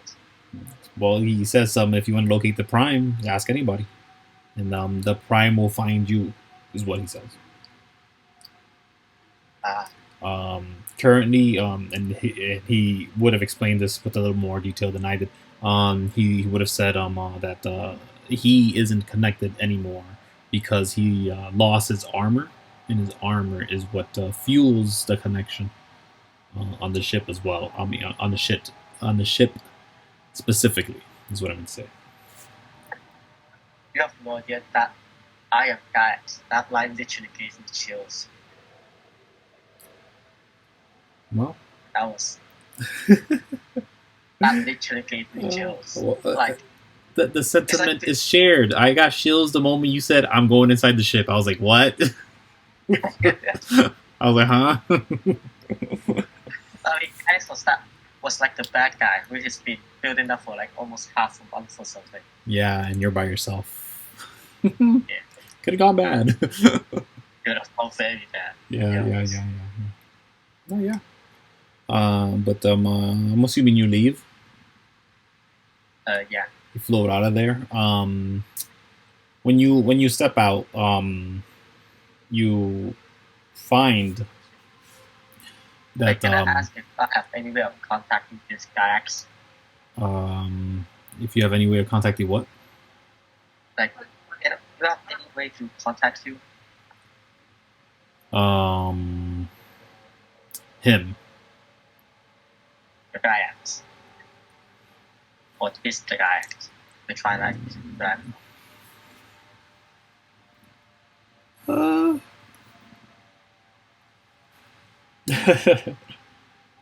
Yeah. Reason, right? No, he would say he would say if you contact any Gaiax unit after he's recovered, he should be able to also be in contact with you. He just, since he doesn't have armor anymore, cannot do any contacting right now. Which is kind of weird, since shouldn't your communication be inside your armor? But that's fine. No, okay, so the reason the damage threshold is such an important thing in this world is because that's where like the technology and power is actually being siphoned from. So the actual armor itself it acts as a battery as well. So I say horrible design. Well, if you think about it, the ships outside of the underworld do not fly as fast as these for a very particular reason. So it's because that they don't have a good battery, so to say. They need the actual the galliolite metal that is formed here in the planet in Ayala. That's the reason that the Lizard King, when he first showed up here, that's what he sought out. And he failed in breaching the planet, and he never got access to it. But you can see clearly that inside of the planet, in the underworld itself, there's all these mechanisms and technology that presumably the Lizard King wanted for himself. But he never got access to it. Yeah. Well, that just went from 0 to 100 very quickly. Oh yeah. What? I think I just skipped a few chapters worth of stuff. Yeah. I think we should stop right here, to be honest. Yeah. I am getting a little tired, and I might not be able to hold on any longer than this. But I think it's a good point. But I do want to know what your intent is, because as you step out of the dreadnought, you do find that the vessel is further away, but it is not as far away as you think. It floated up to the sky a bit, so it went somewhere like around over here, and it's close enough for you to float by. But when the dreadnought stopped shooting, the moment you stepped out, they figured, okay, she either did what she had to do to take care of whoever's inside or convinced them to stop. Oh, I'll use the walkie-talkie. You're not within 100 feet yet. I'll try and fly close enough for 100 feet, like At 2 turns. At 200, oh, actually, you are within 100 feet. So yeah, you're pretty close. As soon as you reach 150 feet, you actually do have access. Oh. No, sorry. No, yes, Yeah, yes. This is in the underworld. It is upgraded. It is 150 feet. Yes. So you barely move up, and then you have access to speak to who was it that has? Everybody's there, Digger, right? so you can talk to everybody. But who you connected with? The first one or the second one? I think it's Digger, right? The first one. So yeah, you could talk to either Digger, Igsta, or Imandolia. Either one. You just have to connect to either one. I was connected to Digger since that is the easiest one. Yeah. You connect to Digger. What do you tell him? As ceasefire, they have surrendered. Yeah. They've already stopped firing. Yes, and then I'll just come back. Yeah, when you got inside, they stopped firing because they didn't want to hurt you either. We can just reconvene. Sounds good. They just like, yes, great.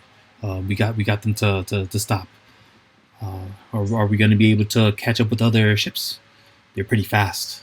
And Salvatore says, no, they are really fast. We're going to be a little slower than them. Well, we just have to try, I guess. Yep. Okay, and we'll try next game to arrive to them. My question, yeah. How long is Cassie's vacation? The what?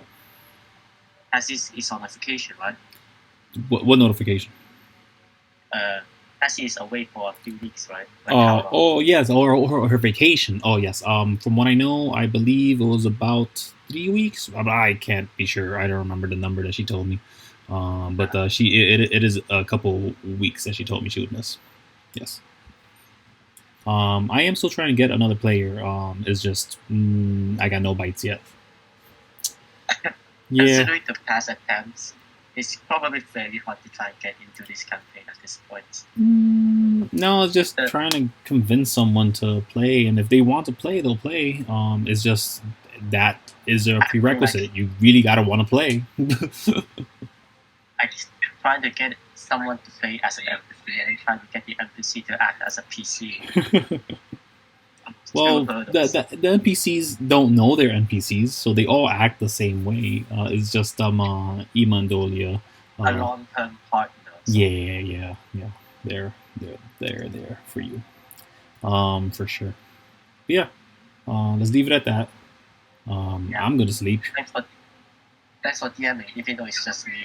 Thanks for playing. I couldn't have had the game without you, for sure, Danny. It was actually very fun.